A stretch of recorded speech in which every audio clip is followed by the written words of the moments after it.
ይነገራል። ህብስቱ ይህ ስጋዬ ነው ካለ ህብስቱም እነሱ የሚያብራሩት እንደዚህ ነው። ሞድ ኦፍ ፕሬዘንስ ይባላል። የኢየሱስ ክርስቶስ ስጋ ኢን ዊዝ አንደር የሚሉት ነገር በህብስቱ ውስጥ ከህብስቱ ጋር እና ከህብስቱ ስር ይገኛል። ምክንያቱም ከክርስቶስ መለኮታዊ ባህሪ ሁሉም በሁሉ ቦታ መገኘት በሁሉ ቦታ ከመገኘቱ የተነሳ ለመለኮት የተነገረ ለሰብአዊ ባህሪ ስለሚነገር ማለት ነው። ስጋውም በህብስት ውስጥ ይገኛል። ስለዚህ ስጋዬ ነው ሲል ከዚህ ፕሬዘንስ አንጻር ብሎ ያብራሩታል። ተቀበለዋል አትቀበለውም የኔ ምልከታ ከዚህ ይለያል። ኮምፕሊትሊ ከዚህ ይለያል የኔ ምልከታ ከብስራ ማለት ነው። ነገር ግን ሞድ ኦፍ ፕሬዘንሱን በተመለከተ ይህ ስለሚያምኑ በዛ ደረጃ ያስረዱታል ማለት ነው። አይዋ ስለዚህ ያልመጣበት ምክንያት ምንድን ነው? ኮምፕሊትሊ ከእነሱ የተለየ ትምህርት ነው ያለው። ኮምፕሊትሊ እነርሱ የሚያምኑት ምን ብለው ነው? አዎ አክቹዋል ፕሬዘንስ አለ ስጋና ደሙ ላይ የክርስቶስ አክቹዋል ፕሬዘንስ አለ። ናት ስፒሪቹዋሊ በት አክቹዋሊ ኢሴንሻሊ ፕሬዘንስ ያደርጋል ብለው ነው የሚያምኑት ሉትራኖች ማለት ነው። ይህ ወገናችን እንደዛ ብለው ያምናል? አያምንም። ዛሬ ቢመጣ አንድ እንዳልሆነ በሚገባ እንደሚጋለጥ ስለሚያውቅ ስለዚህ ሰበብ ማድረግ ምንድን ነው? በቤቱ ሰበብ ማድረግ ይሻላል። አዎ ፌር አልነበረም። ርዕስ የመረጠው ራሱ ነው፣ ተስማምቶ የወጣው ራሱ ነው። ግን መጨረሻ ላይ ምን አለ? አይ ፌር አልነበረም ቤቱ ሲባል ስለነበረ እኛ እንኳን አላለም፣ እታች ያሉ ናቸው ያሉት። አርዩ ሲሪየስ? እውነት የምረን ነው? እታች ያሉት ለምንድን ነው እንደዛ የሚሉት? አንተ ላይ ያለ ፌር ሆኖ ከተሰማ እታች ያሉት ለምንድነው ፌር ሆኖ ያልተሰማቸው? ምክንያቱ ትምህርትን ኦፍኮርስ የረባ አርጊመንት ትናንትም ስላላነሳችሁ ሊሆን ይችላል። ነገር ግን ተስማምታችሁ ወጣችሁ በኋላ ነው ያስታወሳችሁት ይመስለኛል ቅዱስ ቁርባን ላይ እንደምትለያዩ ማለት ነው። ከዚህ አንጻር ፈጽሞ የተለያየ ትምህርት ነው ያላችሁ። ፈጽሞ በቃ የሰማይና የመሬት ያክል ርቀት ያለው ትምህርት ነው ያላቸው። ለዛ ነው የቀሩት ማለት ነው። ኦኬ አሁን ወደ ራሳችን ትምህርት ወደ እውነተኛ የመጽሐፍ ቅዱስ ትምህርት እንምጣና የዚህ ትምህርት መጀመሪያ አስተማሪ ጌታችን መድኃኒታችን ኢየሱስ ክርስቶስ ነው። ባይዘው የትምህርቱ መሰረትም ምንጭም ክርስቶስ ራሱ ነው። ኦፍኮርስ የእውነት ሁሉ ምንጫችን እሱ ስለሆነ ማለት ነው። እሱ በተለይ በሁለቱም ምስጢራት የማያደራድር ወደኋላ የማያስብል ትምህርት ጌታችን አስተምረዋል። ዮሐንስ ወንጌል ምዕራፍ 6 አስቀድሞ አስተምሯቸዋል። ለሚያምኑም ለማያምኑም ክርስቶስ በግልጽ ስለ ስጋና ደሙ በግልጽ ተናግሯል። ምን ብሎ? ከቁጥር 26 ጀምራችሁ በደንብ አንብቡት። ዋናው ግን ክርስቶስ እያስተማረ ይመጣና የህይወት እንጀራ እኔ ነኝ፣ ለዓለም የምሰጠው እንጀራ ስጋዬ ነው እያለ ይመጣና ይህ ሰው እንዴት እንጀራ ማለት ስጋውን ሊሰጠን ይችላል? እንድንበላ ስጋውን ሊሰጠን ዘንድ እንዴት ይቻለዋል ብለው ሲጠይቁት የእውነት እውነት እላችኋለሁ የሰውን ልጅ ስጋ ካልበላችሁ ደሙንም ካልጠጣችሁ በራሳችሁ ህይወት የላችሁም ብሎ በግልጽ ነው የሚናገር።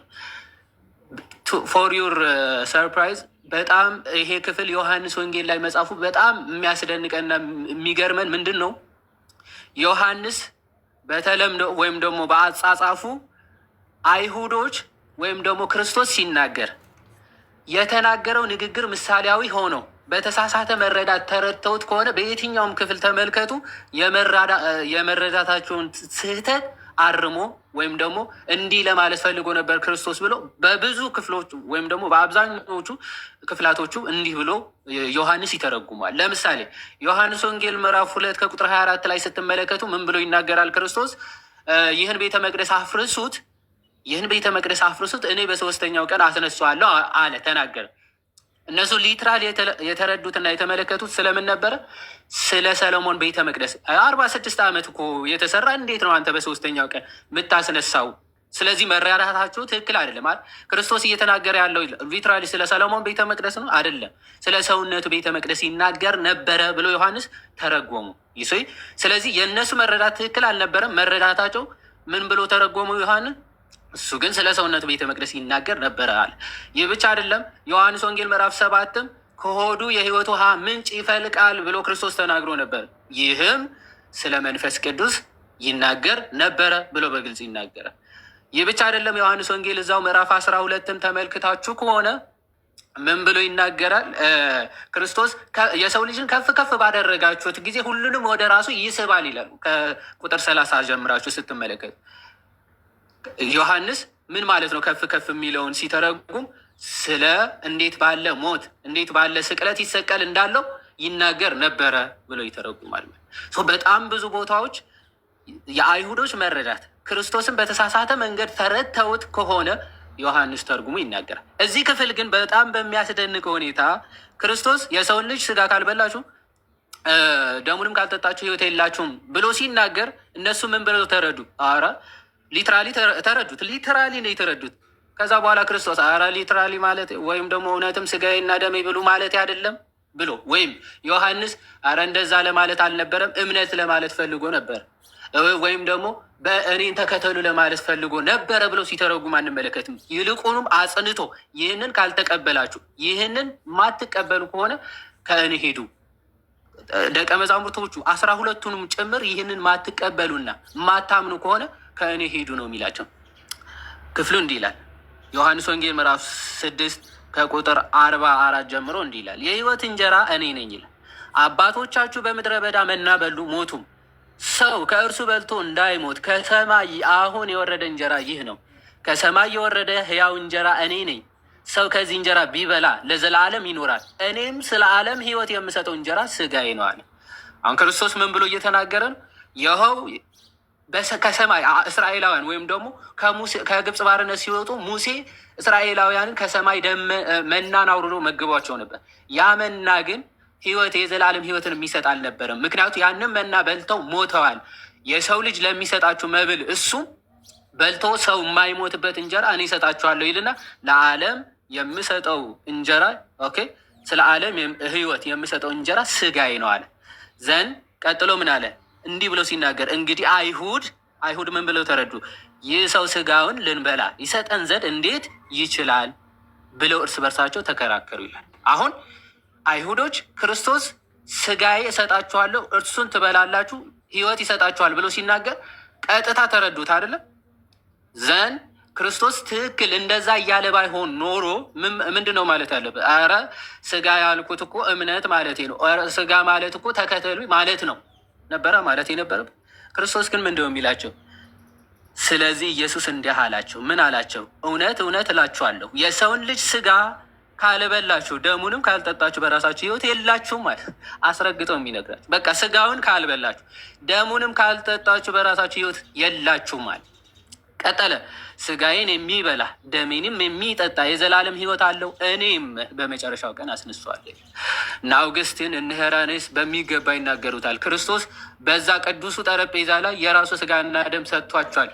አንዳንድ መናፍቃን ይህ ስጋና ደም በልቶ ሰው እንዴት ሊሞት ማለት እንዴት የዘላለም ሕይወትን ሊያገኝ አይችልም ብለው ይናገራሉ ይሉና የዘላለም ሕይወት እንደምናገኝ እንደሚሰጠን ክርስቶስ ራሱ ተናግሯል። ግን ስጋችን አይሞትም ማለት አይደለም። ስፒሪቹዋሊ ኢተርናል እንሆናለን፣ ዘላለማዊ እንሆናለን። ስጋችንም ዘላለማዊነትን የሚያገኘው ከዚህ ቅዱስ ስጋና ደም የተነሳ ነው። ትንሣኤን የሚያገኘው በዚህ ስጋና ደም የተነሳ ነው። ምክንያቱም ክርስቶስ ምንድን ያለ በመጨረሻ ቀን አስነሳዋለሁ። ስጋውንም ቢሆን ኢተርናል እንዲሆን ዘላለማዊ እንዲሆን የሚያደርገው ይህ ቅዱስ ስጋና ደም ነው። ከዚህ ውጭ ዘላለማዊነት ሊያገኝ አይችልም ስጋችን በራሱ ማለት። ስለዚህ ክርስቶስ ምን አለ? ስጋዬን የሚበላ ደሜንም የሚጠጣ የዘላለም ሕይወት አለው ካለ በኋላ እኔም በመጨረሻው ቀን አስነሳዋለሁ። ስጋዬ እውነተኛ መብል ነው፣ ደሜም እውነተኛ መጠጥ ነው። ስጋዬን የሚበላ ደሜንም የሚጠጣ በእኔ ይኖራል፣ እኔም በእርሱ እኖራለሁ። ክርስቶስ አስረግጠው ነው ይነገራቸው። ባይዘዌ አስረግጠው ነው ይነገራቸው ዘንድ ዝቅ ብሎ ሐዋርያቶቹ አብዛኞቹ ደቀ መዛሙርት ይላል ይህንን ለመስማት እጅግ ይጨንቃል ብለው ወደ ኋላቸው ተመለሱ ይላል። ክርስቶስ ኧረ ተው ይሄ ምሳሌ አነጋገር ነው፣ ኑ ተመለሱ አይላቸው። ወደ ሐዋርያቶቹ ዞረና እናንተስ ልትሄዱ ትወዳላችሁን አላቸው። ልትሄዱ ትወዳላችሁ ወይስ ታምናላችሁ? ሐዋርያቶቹ ምን ብለው ተናገሩ? በጴጥሮስ አማካኝነት አንተ የሕይወት ቃል አለ ከአንተ ከቶ ወዴት እንሄዳለን?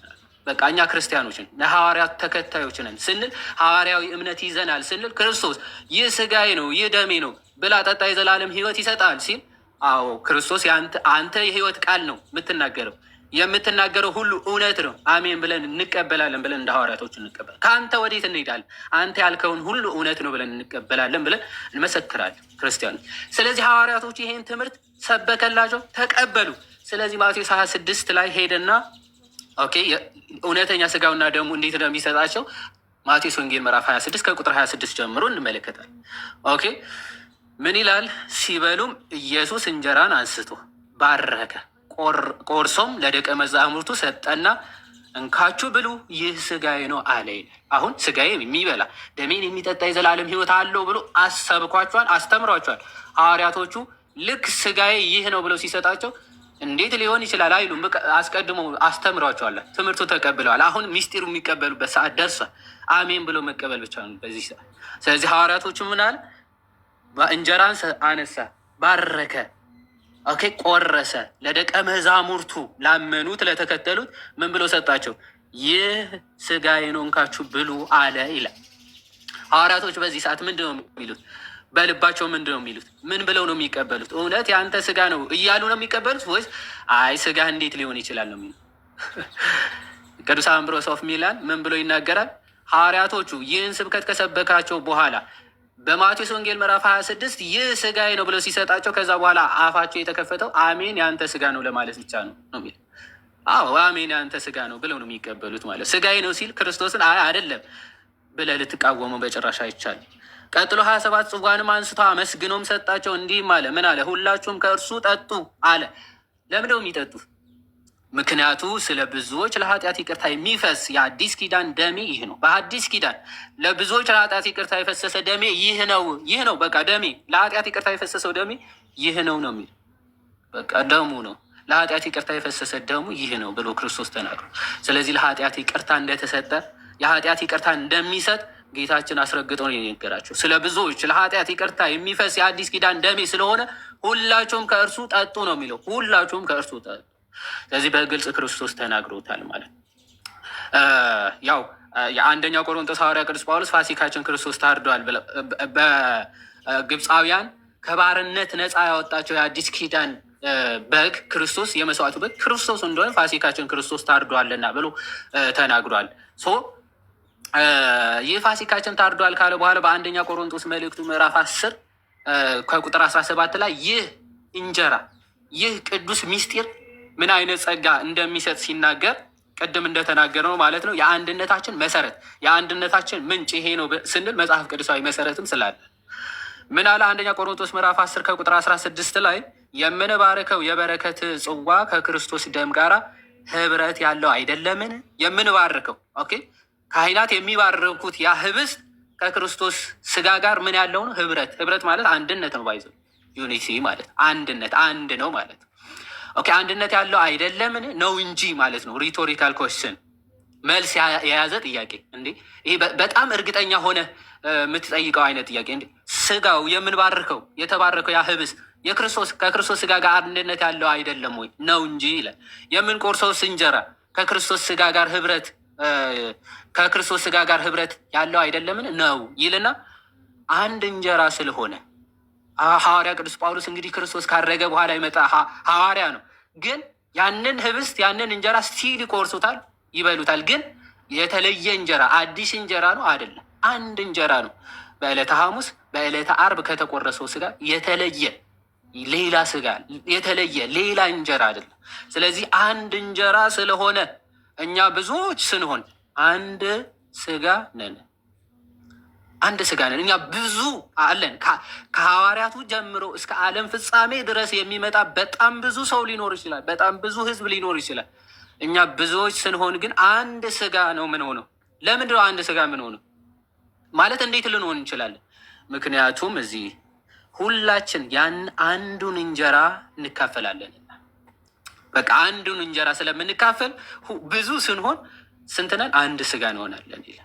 ስለዚህ ከዚህ ምስጢር የተነሳ አንድነት ይኖራል። ለዛ ነው ፕሮቴስታንቶች ይህ ምስጢር ስለሌላቸው ተበጣጥሰው የሚያልቁት። ይህ ምስጢር አንድነት ምንጭ፣ የአንድነት ሁሉ መሰረት ነው።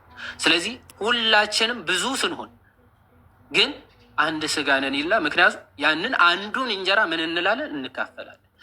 ይህንን አንድ እንጀራ ሳይገባህ ወይም ደግሞ ሳይገባህ መካፈል ምን አይነት ቅጣት እንደሚናገር ላንሳና የቀረው ሌሎች ወንድሞች ቢያነሱት ጥሩ ነው። ምክንያቱም ሰዓታችንን ለመጠቀም ማለት ነው። ብዙ ማንሳት ይቻላል፣ ግን ለወንድሞች እድል ለመስጠት እችን ብቻ ተናግሬ ወደ ወንድሞች እቀጥላለሁ። ቀጣይ ምዕራፍ 10 አሁን ተመለከትም። ምዕራፍ 11 ላይ ሐዋርያ ቅዱስ ጳውሎስ ምን ብሎ ተናገረ? ይህንን ምስጢር ሳይገባው የሚካፈል የዘላለም ፍርድን እንደሚበላ የተገባው ደግሞ የዘላለም ሕይወት እንደሚያገኝ ሲናገር ምን ብሎ ተናገረ? ለእናንተ ደግሞ አሳልፌ የሰጠሁትን እኔ ከጌታ ተቀብያለሁና ይላል። አስቀድሞ የትምህርቱ ምንጭ ክርስቶስ እንደሆነ ይናገርና ጌታ ኢየሱስ አልፎ በተሰጠበት በዚያች ሌሊት አለ እንጀራን አንስቶ አመሰገነ፣ ቆርሶም እንካችሁ ብሉ፣ ይህ ስለ እናንተ የሚሆን ሥጋዬ ነው፣ ይህንን ለመታሰቢያ አድርጉታል። ለመታሰቢያ ማለት ዘለዓለም ዘወትር የሚደረግ የክርስቶስን ሞቱና ትንሣኤው የምንናገርበት ሚስጢር ማለት ይህ ሥጋዬ ነው ብሎ ሰጣቸው ይልና እንደዚሁም ከእራት በኋላ ጽዋውን ደግሞ አንስቶ ይህ ጽዋ በደሜ የሚሆን አዲስ ኪዳን ነው፣ በጠጣችሁት ጊዜ ሁሉ ይህን ለመታሰቢያ አድርጉት አለ። ይህን እንጀራ በበላችሁ ጊዜ ሁሉ ይህንም ጽዋ በጠጣችሁ ጊዜ ሁሉ ጌታ እስኪመጣ ድረስ ሞቱን ትናገራላችሁና የክርስቶስ የዕለተ ዓርብ ሥጋና ደሙ ስለሆነ ሁልጊዜ ይህንን በበላህና በጠጣህ ቁጥር የክርስቶስን ሞትና ትንሣኤውን ትናገራለህ፣ ትመሰክራለህ። ንዜኑ ሞተከ ወትንሣኤከ ቅድስተ ብለን እንደምንናገረው ትንሣኤህን ሞትህን እንናገራለን እንሰብካለን ብለን ዘወትር እንደምንናገረው። ስለዚህ ይህንን ምስጢር አለ። ስለዚህ ሳይገባው ይህንን እንጀራ የበላ ወይም የጌታን ጽዋ የጠጣ ሁሉ የጌታ ሥጋና ደም ዕዳ አለበት። ይህንን ሥጋና ደም ዕዳ አለበት። አሁን ሊትራሊ የጌታ እውነተኛ ሥጋና ደም ባይሆን ይህንን ሥጋ በበላችሁ ይህንን እንጀራ እና ይህንን ጽዋ በጠጣችሁ ቁጥር ሳይገባችሁ ከሆነ ዕዳው ምንድን ነው አለ? የጌታ ሥጋና ደም ዕዳ ነው የምታገኙታል። ፍርዱ ራሱ የጌታ ሥጋና ደም ነው፣ የእሱ ዕዳ ነው የምታገኙት ይላል። ስለዚህ እውነተኛ የጌታ ሥጋና ደም እንደሆነ ሐዋርያ ቅዱስ ጳውሎስ ከጌታ የተቀበልኩትን ለእናንተ ደግሞ እሰጣችኋለሁ ብሎ በግልጽ ሲናገር እንመለከታል። ይህንን ምስጢር ሳይገባቸው የበሉ ሰዎች ምን ገጠማቸው ሲል ሐዋርያ ቅዱስ ጳውሎስ 29 ሳይገባው የሚበላ የሚጠጣ የጌታን ሥጋ ስለማይለይ ለራሱ ፍርድ ይበላልና ይጠጣልም ካለ በኋላ ስለዚህ በእናንተ ዘንድ የደከሙና የታመሙ ብዙዎች አሉ፣ አያሌዎች ደግሞ አንቀላፍተዋል። ራሳችንን ብንመረምር ግን ባልተፈረደብንም ነበር። ነገር ግን በተፈረደብን ጊዜ ከዓለም ጋር እንዳንኮነን በጌታ እንገሰጻለን ይላል። ስለዚህ ሐዋርያ ቅዱስ ጳውሎስ ምን አለ? ይህንን ምስጢር ሳይገባቸው የተቀበሉ አያሌዎች ነበሩ። ግን እነሱ አያሌዎች ምን ብለዋል? ደከሙ፣ ታመሙ ይልና ያንቀላፉ፣ በሞት ራሱ የተቀሰፏል። ራሳችን ፈትነን መርምረን ብንቀበል ኖሮ ግን ባልተፈረደብንም ነበር፣ ፍርድም ባልበላን ነበር ይልና ይህ ብቻ አይደለም፣ ባይዘወይ ስጋዊ መቅሰፍት ብቻ አይደለም የሚያመጣው። ምን አለ? ነገር ግን በተፈረደብን ጊዜ አለ በፍርድ ጊዜ ከዓለም ጋር እንዳንኮነን በጌታ እንገሰጻለን። በሚመጣው ዓለምም ፍርድን የሚያመጣ ስለሆነ በጌታ እንገሰጽ። ይህንን ምስጢር በታላቅ አክብሮት ራሳችንን ፈትነን መርምረን እንቅረብ ይላል። ወስብሐት ለእግዚአብሔር። እግዚአብሔር ይስጥልን። እሺ ዋድሻ ቃለ ሕይወትን ያሰማልን፣ ጸጋን ያብዛልን። ጋዱ ደግሞ ቀጥል ዮኒ። በኋላ ላይ ከመቀጠሉ በፊት እሺ እኔ ጥቅሶቹን ልንገራቸው። ዋድሻ ፈጥነ ስለምታውቀው ላጥላጥ አድርገን ያለፍከው ጥቅሶቹን ልነግራችሁ ነው። ዮሐንስ 6:26፣ ዮሐንስ 6:40፣ ዮሐንስ 2:22፣ ዮሐንስ ምዕራፍ 7 አለ፣ ዮሐንስ 12:30 አለ፣ ማቴዎስ 26:26 አለ፣ አንደኛ ቆሮንጦስ ምዕራፍ 10 ቁጥር 16 አለ፣ እንደገና አንደኛ ቆሮንጦስ ምዕራፍ 11 ሙሉ አለ። ስለዚህ አደራ እታች ያላችሁ ወንድምና እህቶቼ ለሌላ ጊዜ እንዲሆናችሁ ጥቅሱን እየጻፋችሁ እንድትይዙት ለማለት ነው። ተባረኩልኝ። እሺ እናመሰግናለን። እኔ ሁላችሁም እንግዲህ አዲሻን ቃል ቤት ያሰማልን በሉት፣ አበረታቷቸው። ገስት ያሉትን ፎሎ አድርጓቸው። አደራ ፎሎ እያደረጋችሁ ተማሩ። እሺ ጋዲሳይ ደግሞ ቀጥልና ሁለተኛውን ሴሽን ደግሞ ታቀርብልን። ያሬዶ እኔ ሜቢ ሞሮፍ ከአባቶች አንጻር ስለሆነ ማቅረብ የፈለግኩት ሜቢ አኬ ቀጥልና እዚህ ሀሳብ ላይ መጽሐፍ ቅዱስ ላይ ተጨማሪ የሚነሱ ሀሳቦችም ለምሳሌ መታሰቢያ የሚሉት ከምን አንጻር ነው? መታሰቢያ ሲሉት መጽሐፍ ቅዱስ ሜቢ የሚጨምራቸው ሀሳቦችም ካሉ እሱ ይቀጥልና እኔ በኋላ ላይ ከአባቶች አንጻር ስለሆነ እኔ ማነሳው ማለት ነው። ከመጽሐፍ ቅዱስ ወደ አባቶች ሄደን ድጋሚ ወደ መጽሐፍ ቅዱስ ከምንመለስ ሀሳቡ ፍሎ እንዲኖረው በዛ መልኩ ይቀጠል ብዬ ነው።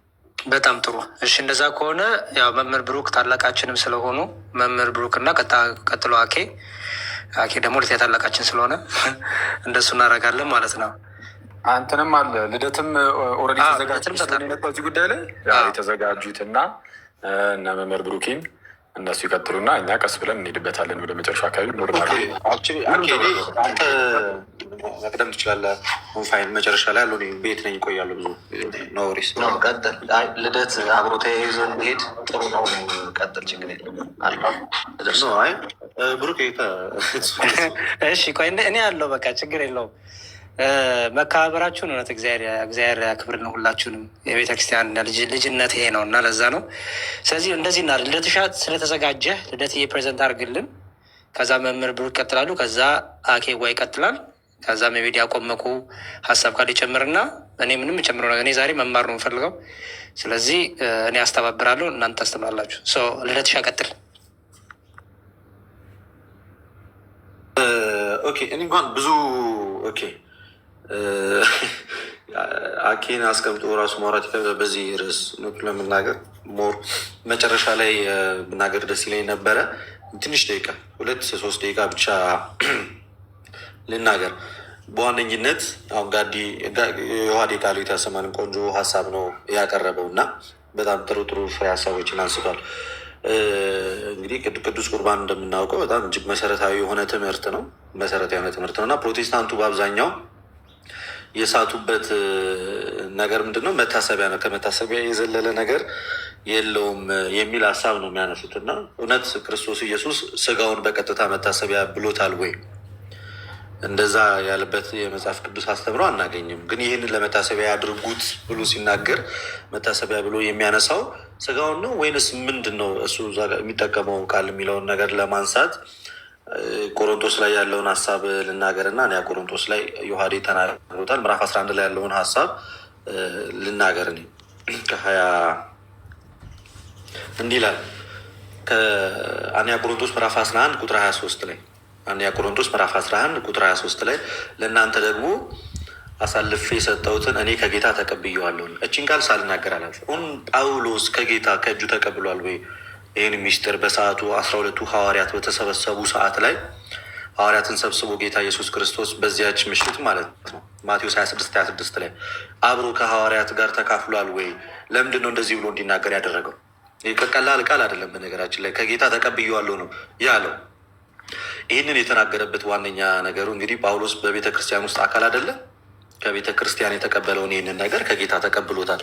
እኛ ለምሳሌ በዚች ቤተ ክርስቲያን ውስጥ እስካለን ድረስ ስጋውና ደሙን ስንቀበል ልክ የምንቀበለው ያኔ ሐዋርያት ከጌታ ከራሱ ከእጁ የተቀበለው ልክ እንደዛ በዛ ልክ ነው የምንቀበለው፣ ምንም አይነት ልዩነት ሳይኖረው ማለት ነው። ስለዚህ ያንን ለመጠቆምና በአንዲት ቤተክርስቲያን ውስጥ እንዳለ ለማስረዳት ሐዋርያው ቅዱስ ጳውሎስ ከጌታ ተቀብዬዋለሁ። ሁላችንም የምንቀበለው እንደዛ ስለሆነ ይህ ምን ያሳያል?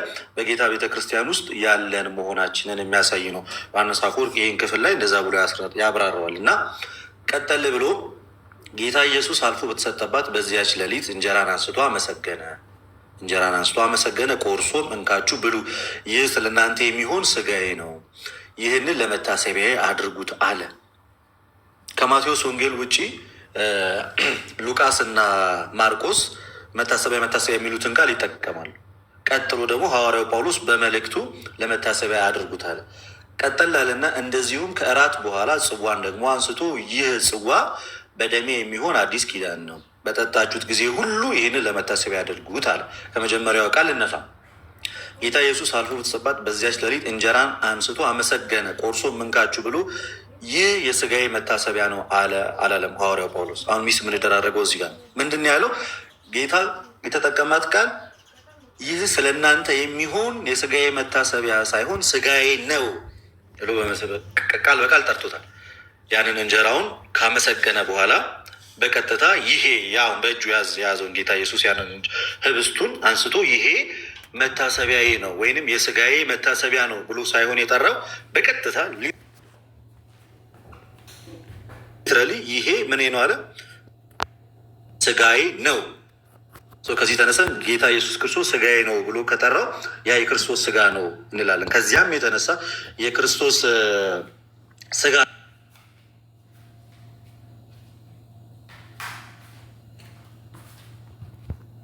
ምን ብሎ ከጠራው በኋላ ስጋዬ ነው ካለ በኋላ ለመታሰቢያ ያደርጉታል። ለመታሰቢያ የሚደረገው ምኑን እያሰብን ነው የምናደርገው? ያንን የጌታን ስጋና ደም ማዕዱ በቤተክርስቲያን በምንቀበል ሰዓት ላይ ካህናት በሚሰጡን ሰዓት ላይ እውነተኛውን የጌታን ስጋና ደም ጌታ ስጋዬ ነው ያለው ጌታ ጽዋውን ደሜ ነው ያለውን ያንን ሚስጥር ስንካፈል ምን እያደረግን ነው የምንካፈለው? ይህ በቀጥታ ከቅዳሴያችን ጋር የተገናኘ ነው። ቅዳሴያችን በመጨረሻው ክፍል ላይ ካያችሁ ንዜኑ ሞትከ ወትንሣኤከ ቅድስት፣ አቤቱ ሞትህን እንናገራለን ቅድስት ትንሣኤንም መነሳትህን ማድረግህንም እንዲሁም ዳግም መምጣትህን እያልን ነው። በነገራችን ላይ የጌታን የኢየሱስ ክርስቶስን ስጋና ደም ስንቀበል የምንቀበለው እና ዲያቆኑም ደግሞ ደሙን በሚሰጥ ሰዓት ላይ ዝንቱ ውእቱ ደሙ ለኢየሱስ ክርስቶስ ሲሰጥ አንተም በአማን አሜን፣ አዎ ይህ እውነተኛ የጌታ ስጋና ደም ነው፣ አማን አማን አማን እያልክ ነው የምትቀበለው፣ እየመሰከርክ ምኑን ሞቱንና ትንሣኤውን። ስለዚህ የምናስበው ያንን ጀስት ሚርሊ ዳቦ ብቻ ነው ብለን ወይም ደግሞ ከመታሰቢያ የዘለለ ነገር አይደለም ብለን ሳይሆን እውነተኛውን የጌታ ስጋና ደም በምንወስድ ሰዓት ላይ ምን እንላለን? ራሱ ጳውሎስ ቁጥር 26 ላይ ይህንን እንጀራ በበላችሁ ጊዜ ሁሉ፣ ቁጥር 26 ላይ ይህንንም ጽዋ በጠጣችሁ ጊዜ ሁሉ ጌታ እስኪመጣ ድረስ ምኑን ትናገራላችሁ? ሞቱን ትናገራላችሁ። ስለዚህ ትልቅ ምስክር ነው። በክርስቶስ ኢየሱስ ሞት ያገኘነው ዘላለማዊ መብል ነው አይደለ? እንግዲህ በክርስቶስ ኢየሱስ ሞት ክርስቶስ ራሱን በመስቀል ላይ በዋለ ሰዓት በሞቱ የተገኘ ምንድን ነው? ህይወት ነው፣ ያ ስጋና ደሙ ማለት። ስለዚህ ቅዱስ ስጋና ክቡር ደሙ ስንቀበል ምን እያለ ነው የምንቀበል ማለት? ይሄ የጌታ የኢየሱስ ክርስቶስ እውነተኛ ስጋና ደሙ ሞቶ መከራን ተቀብሎ ሞትን ድል አድርጎ የሰጠን እውነተኛው የጌታ ስጋና ደም ነው እያልን ነው። ይህንን ያንን እያሰብን መከራውን እያሰብን ኦኬ፣ በመስቀል ላይ ስለ ዓለሙ ሁሉ ብሎ የከፈለውን ያንን የመስቀሉን መከራ ሞቱን እያሰብን ነው እንጂ የምንበላው በቀጥታ ስጋው ይሄ መታሰቢያ ነው እያለን እንድናደርገው አይደለም የተሰጠን። ከዚህ አንጻር መያዝ ያለብን ሀሳብ ትልቁ ሀሳብ መነሻ ሀሳቡ ክርስቶስ ስጋው ምን ብሎ ጠርቶታል? ፕሮቴስታንቶችንም የምንጠይቃቸው ጌታ ምን ብሎ ነው ያንን ህብስቱን ምን አለው ነው የኛ ጥያቄ። ህብስቱን መታሰቢያ አለው ወይንስ ህብስቱን ስጋዬ አለው ነው? በቀጥታ ጌታ ይህ ስጋዬ ነው ብሎ ነው የተነሳው አይደለ? ቃሉ ሲጀምር ዋናው ቃል ያለው እንጀራን አመሰገነ፣ እንጀራንም አንስቶ ባርኮ ሰጣቸው። ይህ ምኔ ነው አላቸዋል። ይህ ስጋዬ ነው። እንጀራው ነው በዚህ ስጋዬ ነው ብሎ የጠራው።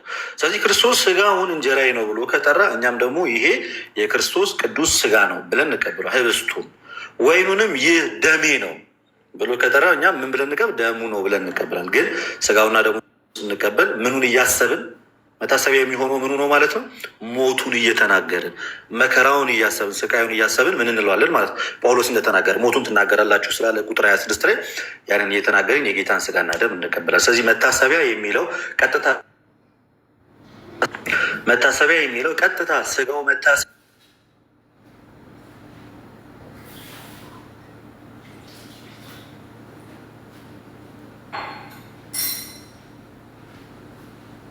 ልደትሻ ስልገባብህ አለ።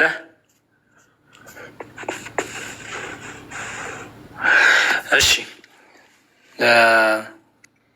ተመልሻለሁ ወይስ? አዎ ተመልሳለሁ። አሁን ኦኬ። የመጨረሻ ሀሳቤ ልናገር እና አንድ በደንብ እንድትይዙልኝ የምፈልገው ነገር እዚህ የመጽሐፍ ቅዱስ ሀሳብ ላይ በተለይ በዮሐንስ ወንጌልም ሆነ በማቴዎስ ወንጌልም ሆነ ማርቆስም በሉቃስም እንዲሁም በቃ በመጽሐፍ ቅዱስ ሀሳብ ክርስቶስም በዚህ ምድር ላይ ተመላልሶ እንግዲህ ጌታ ቀጥታ ቃል በቃል ካስተማራቸው በጣም ጠንካራ ትምህርቶች ውስጥ አንዱ የቅዱስ ቁርባን ትምህርት ነው። ዮሐንስ ወንጌል ላይ ቅድም አብራርቶታል ዮሐን።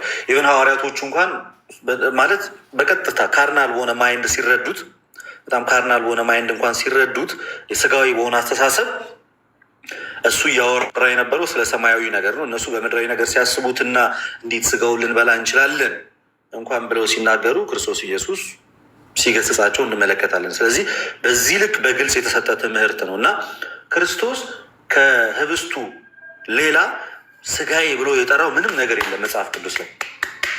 የትኛውም የመጽሐፍ ቅዱስ ክፍል ላይ ብትሄዱ ከቅዱስ ቁርባን ውጪ ወይኑን ደሜን እንጀራውን ስጋዬ ብሎ የጠራው ከዛ ውጪ ሌላ ነገር ጌታ ኢየሱስ ክርስቶስ ስጋዬ ነው ደሜ ነው ብሎ የጠራው ያነሳው ነገር አለመኖሩ በራሱ ምን ግልጽ ያደርግልናል?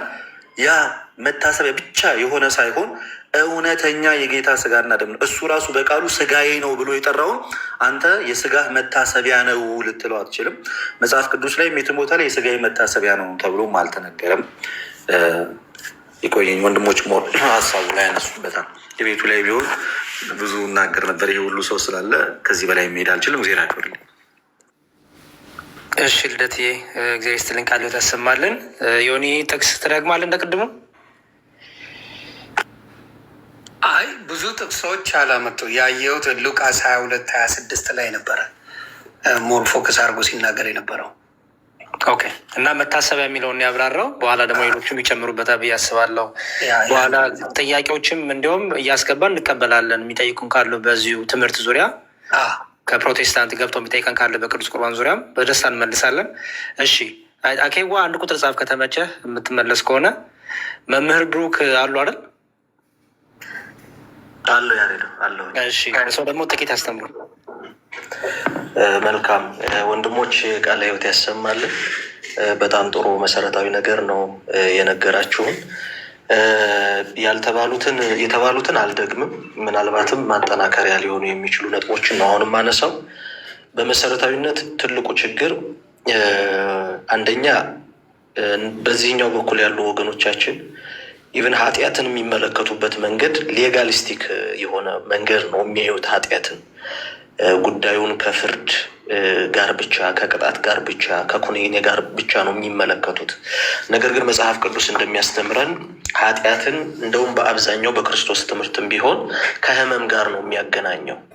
ኃጢአት ቀጥታ የሚገናኘው ከሕመም ጋር ነው። ይህም ደግሞ ወደ ባህሪያችን ዘልቆ የገባ ሕመም አለ። ያንን ነው መጽሐፍ ቅዱስ ተደጋጋሚ ክርስቶስም በወንጌል በተለያዩ ምሳሌዎች እንደነገረን ኃጢአት ቀጥታ ከምን ጋር ይገናኛል ካልን ከሕመም ጋር ነው የሚገናኘው። ለዚህ ሕመም መድኃኒቱ ምንድን ነው የሚለው ነው አሁን እየተወራ ያለው። ኃጢአት ሕመም ከሆነ ይህ ሕመም ደግሞ ወደ ሰው ልጅ ባህሪ ዘልቆ የገባ ከሆነ ወደ ሰው ልጅ ባህሪ ዘልቆ የገባውን ይህን ሕመም የሚፈውሰው መድኃኒት ምንድን ነው የሚለውን ነው የምንመለከተው። ለምሳሌ ጌታችን መድኃኔዓለም ኢየሱስ ክርስቶስ ወንጌላዊ ቅዱስ ማርቆስን በቀራጭነት ስፍራ ከጠራው በኋላ ወንጌላዊ ቅዱስ ማርቆስ በቤቱ ብዙ ቀራጮችን እሱን የሚመስሉትን ሰብስቦ ከእነሱ ጋር ጌታ በማዕድ ይካፈል ነበረ። በዚህ በማቴዎስ ወንጌል ምዕራፍ 9 ቁጥር 10 ላይ እንደምናነበው እንዲህ የሚል ቃል እናገኛለን። በቤቱም በማዕድ ተቀምጦ ሳለ እነሆ ብዙ ቀራጮችና ኃጢአተኞች መጥተው ከኢየሱስና ከደቀ መዛሙርቱ ጋር አብረው ተቀመጡ። ፈሪሳውያንም አይተው ደቀ መዛሙርቱን መምህራችሁ ከቀራጮችና ከኃጢአተኞች ጋር አብሮ ስለምን ይበላል አሏቸው። በደንብ አስተውሉ። እንግዲህ ቀራጮች የሚባሉት በዘመኑ አይሁዳዊ ዘር ያላቸው ጥቅሱን ማቴዎስ ስንት ላይ ነው?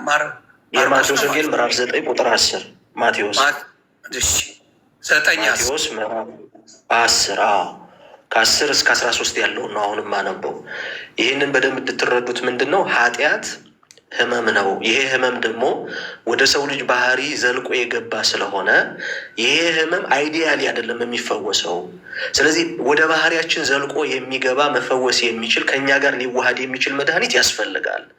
አሁን ቁርባን ብለን ስንነጋገር እየተነጋገርን ያለ ነው ዝም ብሎ ከሰው ባህሪ ውጭ ስላለ ነገር ሳይሆን በሰው ባህሪ ውስጥ ዘልቆ የገባውን ሕመም ኃጢአት የተባለውን ሕመም ወደ ባህሪያችን ዘልቆ በመግባት ሊፈውሰው ስለሚችለው አማናዊ መድኃኒት ነው እያወራን ያለን።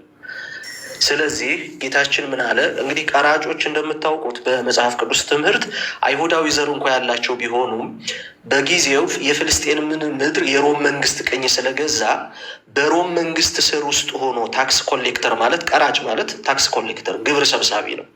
ቀረጥ ለመቅረጥ በእነዚህ የመንግስት ስርዓት ውስጥ አገልጋይ መሆን እንደ ባንዳ ነው የሚታየው። በዘመኑ አይሁዳውያን መሬታቸውን አሳልፈው ቢሰጡም ልባቸውን ለሮም መንግስት አሳልፈው ስላልሰጡ ከአቅም ማነስ ስለሆነ የተገዙላቸው እንደ ኃጢአተኛ ነው የሚገለሉት። በዚህ ብቻ አይደለም ቀራጮች እንደ ኃጢአት የሚገለሉት። በሮም መንግስት አገልጋይ መሆናቸው አንድ ነገር ነው። ከሚሰበስቡት ብር ደግሞ ላይ ስለሆነ ብር የሚያገኙት ሲቀርጡም ከፍ አድርገው ነው የሚቀርጡት። ይሄ እንደ በደል እንደ ኃጢአት ይታያል። ሶስተኛው የሮም መንግስት የአምልኮ ጣዖት ምስል ያለበትን ሳንቲም ስለሚይዙ ለአይሁዳውያን እንዲህ ባለው ስራ ውስጥ ማለፍ እንደ ኃጢአት ስለሚታይ ቀራጮች የተገለሉ ናቸው፣ ኃጢአተኞች ናቸው። በአደባባይ ኃጢአት የተከሰሱ ስለሆኑ በአምልኳቸውም በማህበራዊ ግንኙነታቸውም ያገሏቸዋል። ክርስቶስ ግን ማቴዎስን ጠራና በማቴዎስ ቤት ደግሞ የማቴዎስ ባልንጀሮች የሆኑ ሌሎች ኃጢአተኞች በተሰበሰቡበት ተገኘ። ፈሪሳውያንን ይሄ አላስደሰታቸውም። በደንብ አስተውሉ። አላስደሰታቸውም። ቀረቡና የጌታን ደቀ መዛሙርት መምህራችሁ ስለምን ከኃጢአተኞች ጋራ ከቀራጮች ጋር አብሮ ስለምን ይበላል አሏቸው። ከሰሱ ማለት ነው። ክርስቶስን ለደቀ መዛሙርቱ ከሰሱ።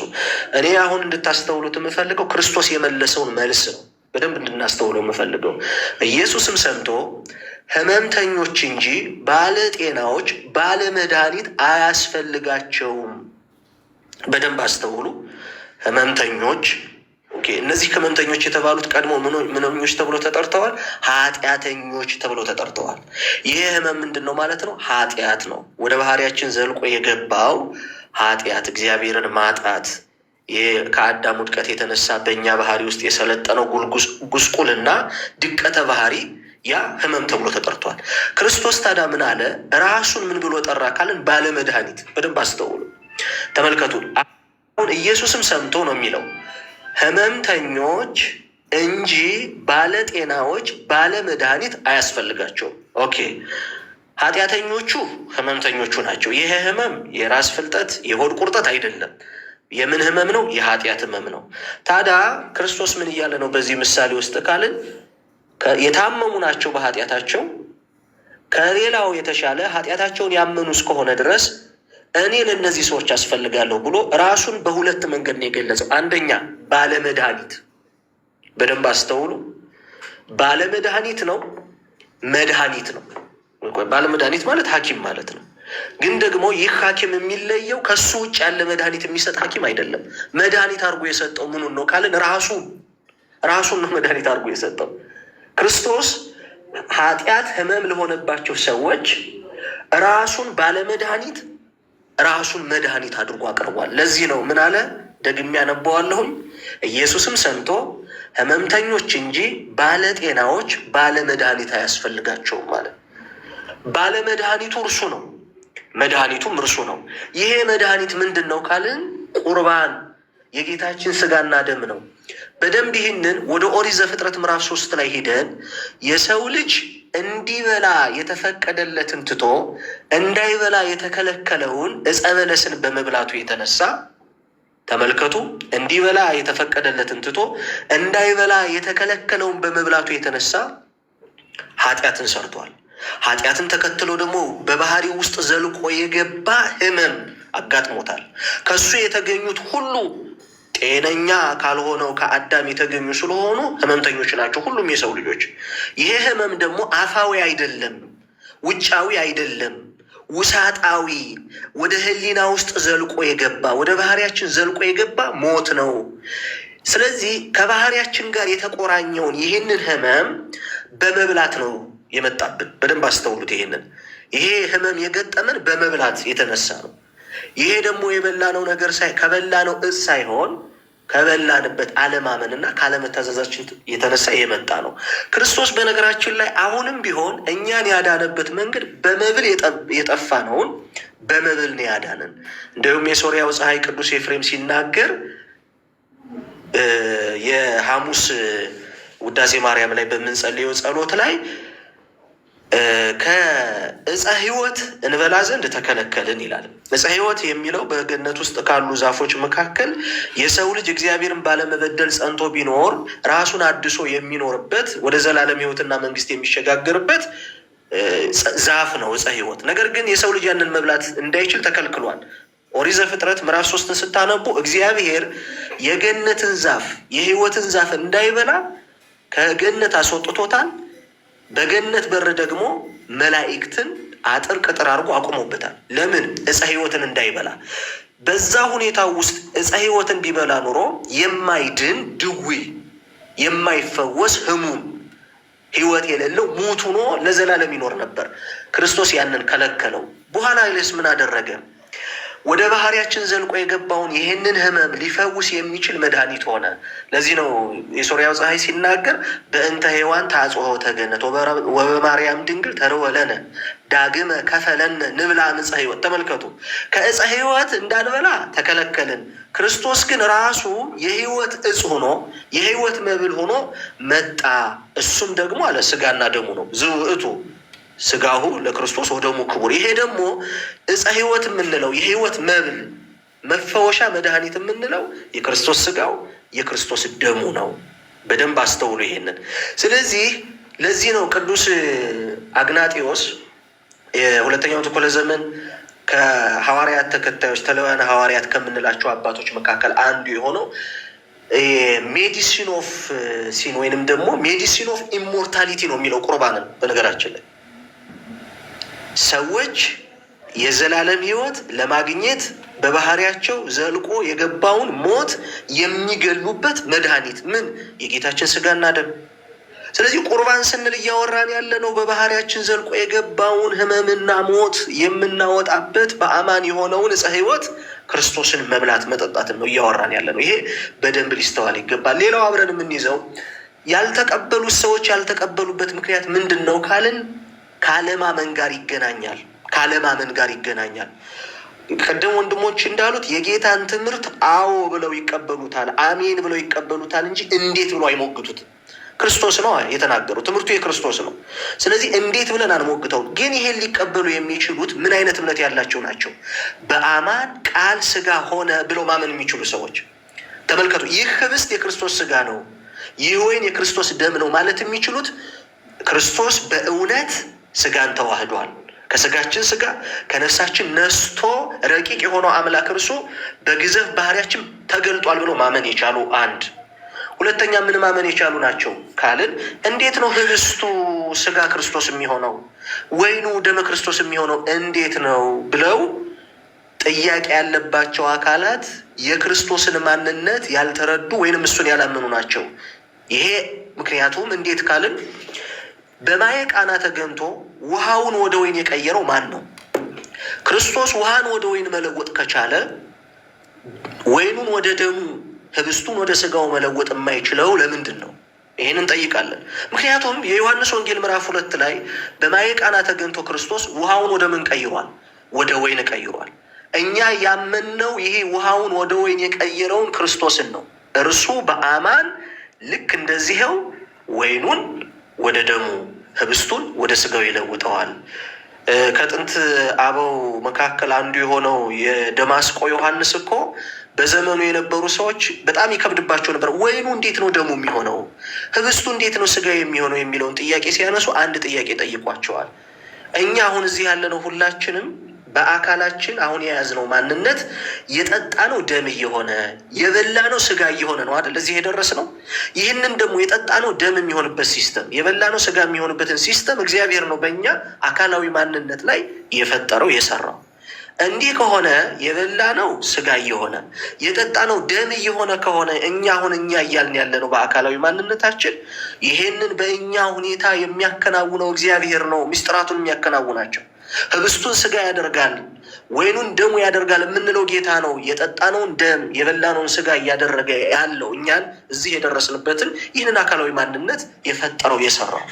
ስለዚህ አለማመን ጋር የሚገናኝ ነው። ትምህርቱን ካለማመን ብቻ ሳይሆን ህብስቱ በአማን ተለውጦ ስጋ ክርስቶስ፣ ወይኑ በአማን ተለውጦ ደመ ክርስቶስ ይሆናል የሚለውንም በትክክል ካለማመን ጋር የተገናኘ እንደሆነ መረዳት ያስፈልጋል ለማለት ነው። አመሰግናለሁ። እሺ፣ እግዚአብሔር ይስጥልን። መምህር ቃልዮትን ያሰማልን። ጥቅሶች እንግዲህ ሆን የምትነግረን ከሆነ መልካም። ከዛ ወደ ዲያቆን መክደን ጋዲሳይ የአባቶችን ትምህርት ደግሞ ይነግረናል። ያ ሁለት ነው፣ ግን እሱ ትንሽ ዲቴሉ ሚስጥር ስላለው ላይገናኝባቸው ይችላል። አንዳንዶቹ ዘፍጥረት 3 እና ዮሐንስ 2 ላይ ያለውን ነው በደንብ አድርገው ሲያስተምሩ የነበሩት። ያንን ነው። ሚስጥራዊ ነው ይሄ። ሌሎቻችሁ በደንብ ከሰማችሁ ትሰየው፣ ካልሆነ ግን አደራ እነ መዝሙረ ያሬድን እዚህ ያሉትን እንዴት ተገናኘ ብላችሁ ጠይቁ። እናብራራዋለን። ምንም ችግር የለውም። የሚከብድ ከሆነም ችግር የለውም። እሺ፣ ዲያቆን መኳሉ። አይ ክሊር ነው። አሁን የተናገሩት በጣም ክሊር ነው። ለሌላው ከከበደ ብዬ ነው። አዎ ኖ አሁን ለምሳሌ ጥቅሱን ብቻ ይዘውት ሄደው ሲያነቡት ለብቻቸው ሚስ አንደርስታንድ ካደረጉት እናንተ ጋር እንዲመጡ ብዬ ነው። ፐርፌክት። እሺ ዲያቆን መኳሉ አኬዋ አልተመቸም ማለት ነው። ይሰማላ ድምፄ? እሺ፣ ቃልዮት ያሰማልን ሁላችሁም። በስመ አብ ይጀምራለሁ። ያው ማነሳቸው አብዛኛው እስቲ ከብሉ ኪዳን አብዛኛው የተነሳው በአዲስ ኪዳን ስለሆነ ከብሉ ኪዳን በምሳሌነት የተሰጠውና በብሉ ኪዳን ውስጥ እግዚአብሔር እንዴት ሲናገር እንደነበረ ስለ ቅዱስ ቁርባን ማለት ነው። እንዴት አድርጎ በመጽሐፍ ቅዱስ ሲያስተላልፍ የነበረ ያንን እናነሳለን ጌታ በሚፈቅድ። የመጀመሪያው ኦሪት ዘፍጥረት ጥቅሶችን እየያዛችሁ ሂዱ። ኦሪት ዘፍጥረት ምዕራፍ 14 ቁጥር 18 ላይ አንድ ሰው እናገኛለን። እርሱም መልከጼዴቅ። መልከጼዴቅ እንግዲህ ከጥንት ታላላቅ ምሳሌዎቹ አንዱ እሱ ነው። እሱም የሳሌም ንጉሥ ማለት ነው። እግዚአብሔር አምላክ የልዑል እግዚአብሔር ካህን መልከጼዴቅ አብርሃምን ባርኮ እንጀራና ወይን አቀረበለት። ምንና ምን? እንጀራና ወይን አቀረበለት። ቤት በብሉይ ኪዳን እና ይህንን አምጥቶ ቅዱስ ጳውሎስ በዕብራውያን ምዕራፍ 6 ቁጥር 20 ዕብራውያን ምዕራፍ 6 ቁጥር 20 ላይ በአዲስ ኪዳን ውስጥ አንድ ላይ የኢየሱስ ክህነትና የመልከጼዴቅን ክህነት አንድ ላይ ያቀረበ ክርስቶስ ያቀረበው ቅዱስ ቁርባን እውነተኛ ስጋውና ደሙ ያንን ከብሉይ ኪዳን ጋር አነጻጽሮ ቅዱስ ጳውሎስ ያስቀምጣል ማለት ነው። ዕብራውያን ምዕራፍ 6 ቁጥር 20 እናገኛለን። የፋሲካ በግ እስራኤላውያን ከግብፅ ባርነት መውጣታቸውን ለማስታወስ ምን አደረጉ? በጉን ያርዱና ደሙን በበር ላይ በጎን ይቀቡ ነበረ ማለት ነው። ይህን ዘጸአት ምዕራፍ 12 ቁጥር 5 እስከ 7 ታገኛላችሁ። ዘጸአት ምዕራፍ 12 ቁጥር 5 እስከ 7 ድረስ። ይህንን ደግሞ በአዲስ ኪዳን ምን ታገኛላችሁ? ዮሐንስ ምዕራፍ 1 ቁጥር 29 ላይ ምዕራፍ 1 ቁጥር 29 ላይ ቅዱስ ዮሐንስ እንዲህ ይላል፣ ይህ የክርስቶስ መስዋዕትነት ቀጥተኛ ምሳሌ ስለሆነ ማለት ነው። እርሱ የኃጢአትን ዓለምን የሚያስወግድ የእግዚአብሔር በግ ተብሏል። የማን በግ? የእግዚአብሔር በግ። ብሉይ ኪዳን ውስጥ ምን ለማድረግ ነው? ብሉይ ኪዳን ውስጥ ከባርነት ለመውጣት የፋሲካን በግን አረዱ። ከዛ ደሙን በር ላይ ቀቡት፣ ስጋውና ደሙን ደግሞ በሉት። ይህንን ዘጸአት ላይ እናገኛለን። በአዲስ ኪዳን ደግሞ የእግዚአብሔር በግ የተባለው ማን ነው? እርሱ ክርስቶስ ነው። ምንን የሚሰጠን? ይኸው ስጋውና ደሙ፣ ይህ ስጋዬ ነው፣ ይህ ደግሞ ደሜ ነው ያለ። ኦኬ። ሶስተኛ የሰማይ እንጀራ ወይም መና፣ ከሰማይ የወረደ መና ማለት ነው። ይህንን የምታገኙት ኦሪት ዘጸአት ምዕራፍ 16 ቁጥር 4 ላይ። ድምፅ ይሰማላ? አይሰማ የምትሉ ድምፅ ጨምሩ ትንሽ። ይሰማል አይደል? እሺ፣ ሶሪ እንትን ውስጥ ስላለው ነው። እሺ፣ ስለዚህ እስራኤላውያን በምድረ በዳ ስንከራተቱ እግዚአብሔር ከሰማይ መናን አዘነበላቸው። ዘጸአት ምዕራፍ 16 ቁጥር 4 ላይ ስታነቡት ይህንን ከሰማይ መና ያወረደውን አምጥቶ ጌታ ኢየሱስ ክርስቶስ ምን አደረገ? በዮሐንስ ወንጌል ምዕራፍ 6 ቁጥር 31 ላይ ስታነቡት ዮሐንስ ወንጌል ምዕራፍ 6 ቁጥር 31 ላይ ያ ከሰማይ የወረደ መና እኔ ነኝ አለ። ያ እውነተኛ የሰማይ እንጀራ እኔ ነኝ። ክርስቶስ አለ። ስለዚህ እውነተኛ ከሰማይ ወረደ በብሉይ ኪዳን እንዲህ ሲያስተላለፍ እንደነበረ በዚህ እናስተውላለን ማለት ነው። በአጠቃላይ ሐዋርያው ቅዱስ ጳውሎስ ይህንን ትስስር በግልጽ አስቀምጦታል። ለምሳሌ የእስራኤላውያን አባቶች በምድረ በዳ ከአለቱ ማለትም ይህንን ያዙ ጥቅስ አንደኛ ቆሮንቶስ ምዕራፍ 10 ቁጥር 1 አንደኛ ቆሮንቶስ ምዕራፍ 10 ቁጥር 1 እስከ 4 ላይ ታገኙታላችሁ። በምድረ በዳ አለ የእስራኤል አባቶች በምድረ በዳ ሳሉ ማለትም ከመንፈሳዊ መጠጥ ጠጥቷል፣ ከመንፈሳዊ መብል በልቷል። አንደኛ ቆሮንቶስ ምዕራፍ 10 ቁጥር 1 አንብባችሁ እስከ 4 ድረስ አንብቡ። ያም አለት አለ እርሱ ኢየሱስ ነው። በቃ ያም አለት እርሱ ክርስቶስ ነው። ከዛ ነው የበሉት፣ ከዛ ነው የጠጡት፣ ከእውነተኛ አለት። ከዛ ያመጣና ስለ ቅዱስ ቁርባን ያብራራል ቅዱስ ጳውሎስ። ቀጥሎ በነገራችን ላይ አንደኛ ቆሮንቶስ ምዕራፍ 10 ቁጥር 4 ቀጥላችሁ ስታነቡት ስለምንድን ነው የሚያብራራው? በበረሃ የቀሩት አሉ፣ በትክክል ሂዱ ማለት እውነተኛውን ክርስቶስን ተከተሉ እያለ ቀጥሎ የሚያመጣው ደግሞ ምንድን ነው? ስለ ቅዱስ ቁርባንን ያብራራል። ታች ወረድ ብላችሁ ስታነቡት ማለት ነው። ስለዚህ በጣም ብዙ እንትኖችን ማንሳት እንችላለን፣ ግን በአጠቃላይ ጠቅለል አድርገውና በብሉይ ኪዳን ውስጥ እግዚአብሔር ለአዲስ ኪዳን የሚሆንን ምን ያደርግ ነበረ ማለት ነው? ሲያስተላልፍ ነበረ። ያንን ደግሞ ሐዋርያት ክርስቶስ ራሱ አምጥቶ ምን ሲያደርግ ነበረ? ያንን ምሳሌነት ለአዲስ ኪዳን አድርጎ ይሄው እውነተኛው አማናዊ ተገለጠ። ብሉይ ኪዳን ጥላ ነው፣ ያው እንደሚታወቅ ብሉይ ኪዳን ጥላ ነበረ። ይሄው ለአዲስ ኪዳን ደግሞ ለእውነተኛ የሆነ ክርስቶስ ተገለጠልን። ይሄው እንኩ ሥጋዬ፣ ይህ ደግሞ ደሜ ነው። እውነተኛ ፋሲካችን ክርስቶስ ነው። ይሄው በላ ነው፣ ጠጣ ነው። አሁንም ወደፊትም ከእርሱ ጋር እንኖራለን። ወስብሐት ለእግዚአብሔር። ቃለ ሕይወትን ያሰማልን። ዲያቆን ክህነት ይባርክልን። ዮኒ ጥቅስ የምሰጣችኋለሁ። አዎ ጥቅሶቹ የሚጀምሩት ከዘጸአት 12 5-7፣ ዮሐንስ ምዕራፍ 1 ቁጥር 29፣ ዘጸአት 16:4፣ ዮሐንስ 6:21 እንዲሁም አንደኛ ቆሮንቶስ ምዕራፍ 10 ከቁጥር 1-4 ድረስ። እሺ እግዚአብሔር ይስጥልን። ሆን ይሄ ትልቁ ላይ አድርገኛ እንዴ። ከዛ ወደ ጋዲሳ እንሄዳለን። ያነሱታል ብዬ ጠብቄ ነበር፣ ስላላነሱት እስቲ አላውራም ብዬ ነበር፣ ግን አላነሳ ስላሉኝ ይሄ የቅዳሴ መጽሐፋችን ነው። ለጋዲሳይም መንገድ ይጠርግለታል ብዬ ስለማስብ ነው። ከዛ መምህር ኤፍሬም ይቀጥላሉ። ይሄ ቅዳሴ መጽሐፋችን ነው። 14 ቅዳሴ አለን እንደሚታወቀው 14 ቅዳሴ አለን። ይሄ እንግዲህ በአመቱ በ365 ቀን ሙሉ ይሄ ቅዳሴ በየዕለቱ በየቀኑ የሚቀደስ ነው። 14 ቅዳሴ ነው ያለው። ቅዳሴ ማርያም፣ ቅዳሴ ጊዜ፣ ቅዳሴ ሐዋርያት እያለን ይቀጥላል።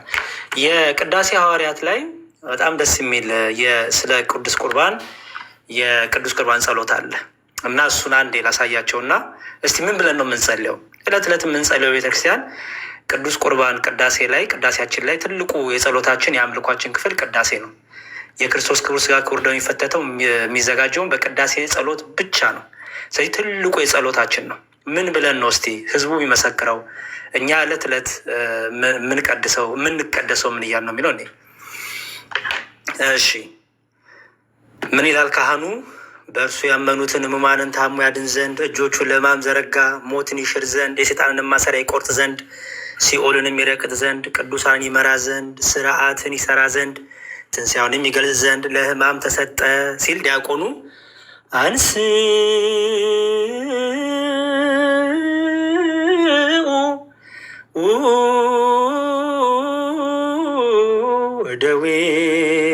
እደዌክሙ ቀሳውስት ይላል። ቀሳውስት እጃችሁን አንሱ ይላል።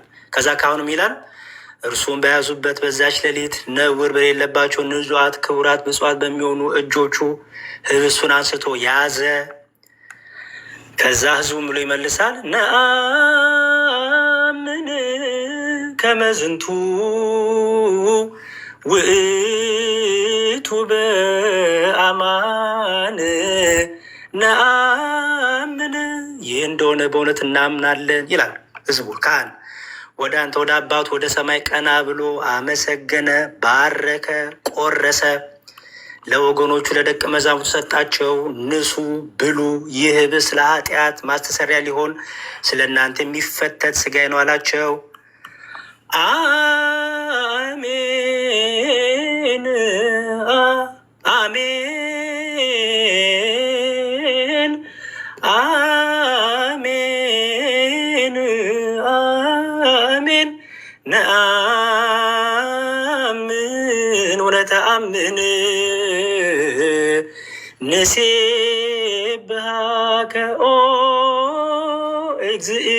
እግዚእነ ወአምላክነ ከመ ዝንቱ ውእቱ በአማን ነአምን። አሜን አሜን አሜን። እናምናለን እንታመናለን። ጌታችንና አምላካችን ሆይ እናመሰግናለን። ይህ እርሱ እንደሆነ በእውነት እናምናለን። እንዲሁም ጽዋን አመስግኖ ባርኮ አክብሮ ለወገኖቹ ለደቀ መዛሙርቱ ሰጣቸው። ንሱ ጠጡ፣ ይህ ጽዋ ለብዙ ሰዎች ቤዛ ሊሆን ስለ እናንተ የሚፈስ ደሜ ነው አላቸው። አሜን አሜን አሜን ነአምን ወነተአምን ንሴብሐከ ኦ እግዚእነ ወአምላክነ ከመ ዝንቱ ውእቱ በአማን ናምን። አሜን አሜን አሜን። እናምናለን እንታመናለን። ጌታችንና አምላካችን ሆይ እናመሰግናለን። ይህ እርሱ እንደሆነ በእውነት እናምናለን። ይህንን በምታደርጉበት ጊዜ ይህንን መታሰቢያ አድርጉ። ህዝቡም እንዲበሉ ንዜኑ ሞተከ እግዚኦ ወትንሣኤከ ቅድስተ ነአምን ዕርገተከ ወዳግመ ምጽአተከ ንሴብሐከ ወነተአምነከ ንስእለከ ወናስተበቁዐከ ኦ እግዚእነ ወአምላክነ። አቤቱ ሞትህን ልዩ የምትሆን ትንሣኤንም እናስተምራለን። ዕርገትህን ዳግመኛ መምጣትህን እናምናለን፣ እናመሰግንሃለን፣ እናምናሃለን። ፈጣሪያችን ሆይ እንማልድሃለን። ካህኑ አሁንም አቤቱ ሞትንና ትንሣኤን እናስባለን፣ እንለምናሃለን። እያመሰገን ይህንን ህብስት ይህንንም ጽዋ እናቀርብልሃለን። በፊትህ እንቆም ዘንድ አንተንም እናገለግል ዘንድ በእርሱ ተድላን አድርገህልናል። አቤቱ እንለምናሃለን፣ እንማልድሃለንም በዚህ ህብስት ላይ ቅዱስ መንፈስን ኃይልንም ታሳድር ዘንድ በዚህም በጽዋው ላይ የጌታችን የአምላካችን መድኃኒታችን ኢየሱስ ክርስቶስ ስጋና ደም ያደርገው ዘንድ ለዘላለሙ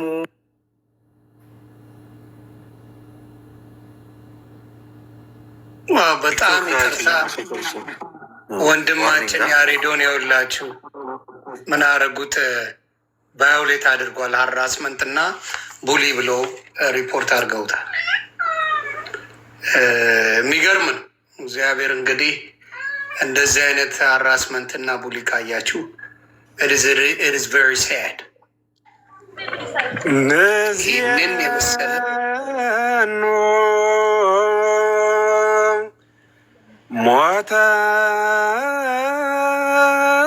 ሞተከ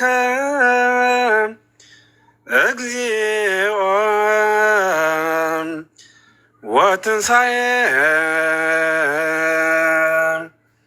ወትንሣኤከ ቅድስተ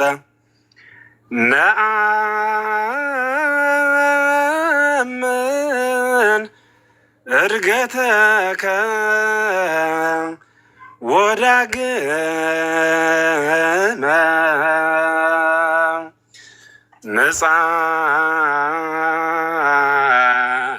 ምጽአተከ። እንደዚህ እያልን እንቀጥላለን። በጣም በእውነት ሰይጣን ለፈተና ግሩም ነው እና በጣም ነው ተመስጦ እየጮህን አቋረጠን። ዲያቆን መዝሙረ ያሬድ ቃለ ሕይወት ያሰማልን ብለናል። በጥቅሉ ዲያቆን ይመለሳል። በጣም ግሩም መጥቷል። ከመጣ እዚያው የነበረበት ላይ ይቀጥል። እይትዋኳር ነው እንዳይታጎል ብለን ቫዮሌሽን ብሎ አስወጣኝ። አሮ ነው ዋይ ምን ቫዮሌት እንዳረኩ ስክሪንሻት አድርጌ ልክልሃለሁ ያሉት ቶሎ ልጨርስና ጋዲሳይንም ጊዜ ልስታው። ይቅርታ በጣም ጋዲሳ። እሺ እንዲያው እንዲያውቁት ፈልጌ ነው ምን እያለ ክርስቶስን አያውቁም፣ ክርስቶስን አሰብኩም፣ ክርስቶስ ቤተክርስቲያን አይታወቅም ለሚሉ እንዲያው ምን እያለ እንደምንጸልይ እንዲያውቁት ነው። ልጨርስ። እሺ አሜን። እግዚኦ መሐረነ እግዚኦ ማህከነ እግዚኦ ተሳለን። አቤቱ ማረን፣ አቤቱ ራራልን፣ አቤቱ ይቅር በለን። ከዛ ዲያቆኑም ይላል በኩሉ ልብ ናስተበቁኦ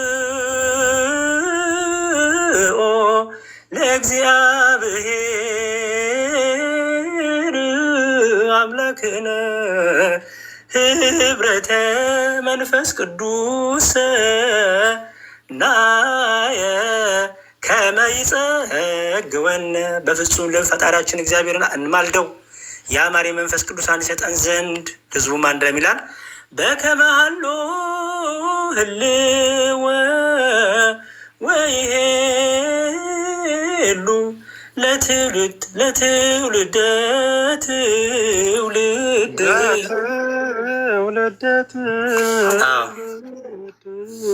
ለዓለም ዓለም በፊት እንደነበረ ለዘላለም ልጁ ይኖራል ይልና ከዛ ካህኑም ይላል ከእርሱ ለሚቀበሉ ሁሉ አንድ አድርገ ለንጽህና መንፈስ ቅዱስንም ለመምላት እውነተኛውንም ሃይማኖት ለማጽናት ሰጣቸው። አንተን ይቀድሱና ያመሰግኑ ዘንድ ልጅህን ወዳጅህን ኢየሱስ ክርስቶስንም ከመንፈስ ቅዱስ ጋራ የአንተ በሚሆን በመንፈስ ቅዱስ አንድ እንሆን ዘንድ በዚህም በስጋው በደሙ አድነን ለዓለም ሁሉ በምትሆን በአንተ ለዘላለም ሕያው እንሆን ዘንድ።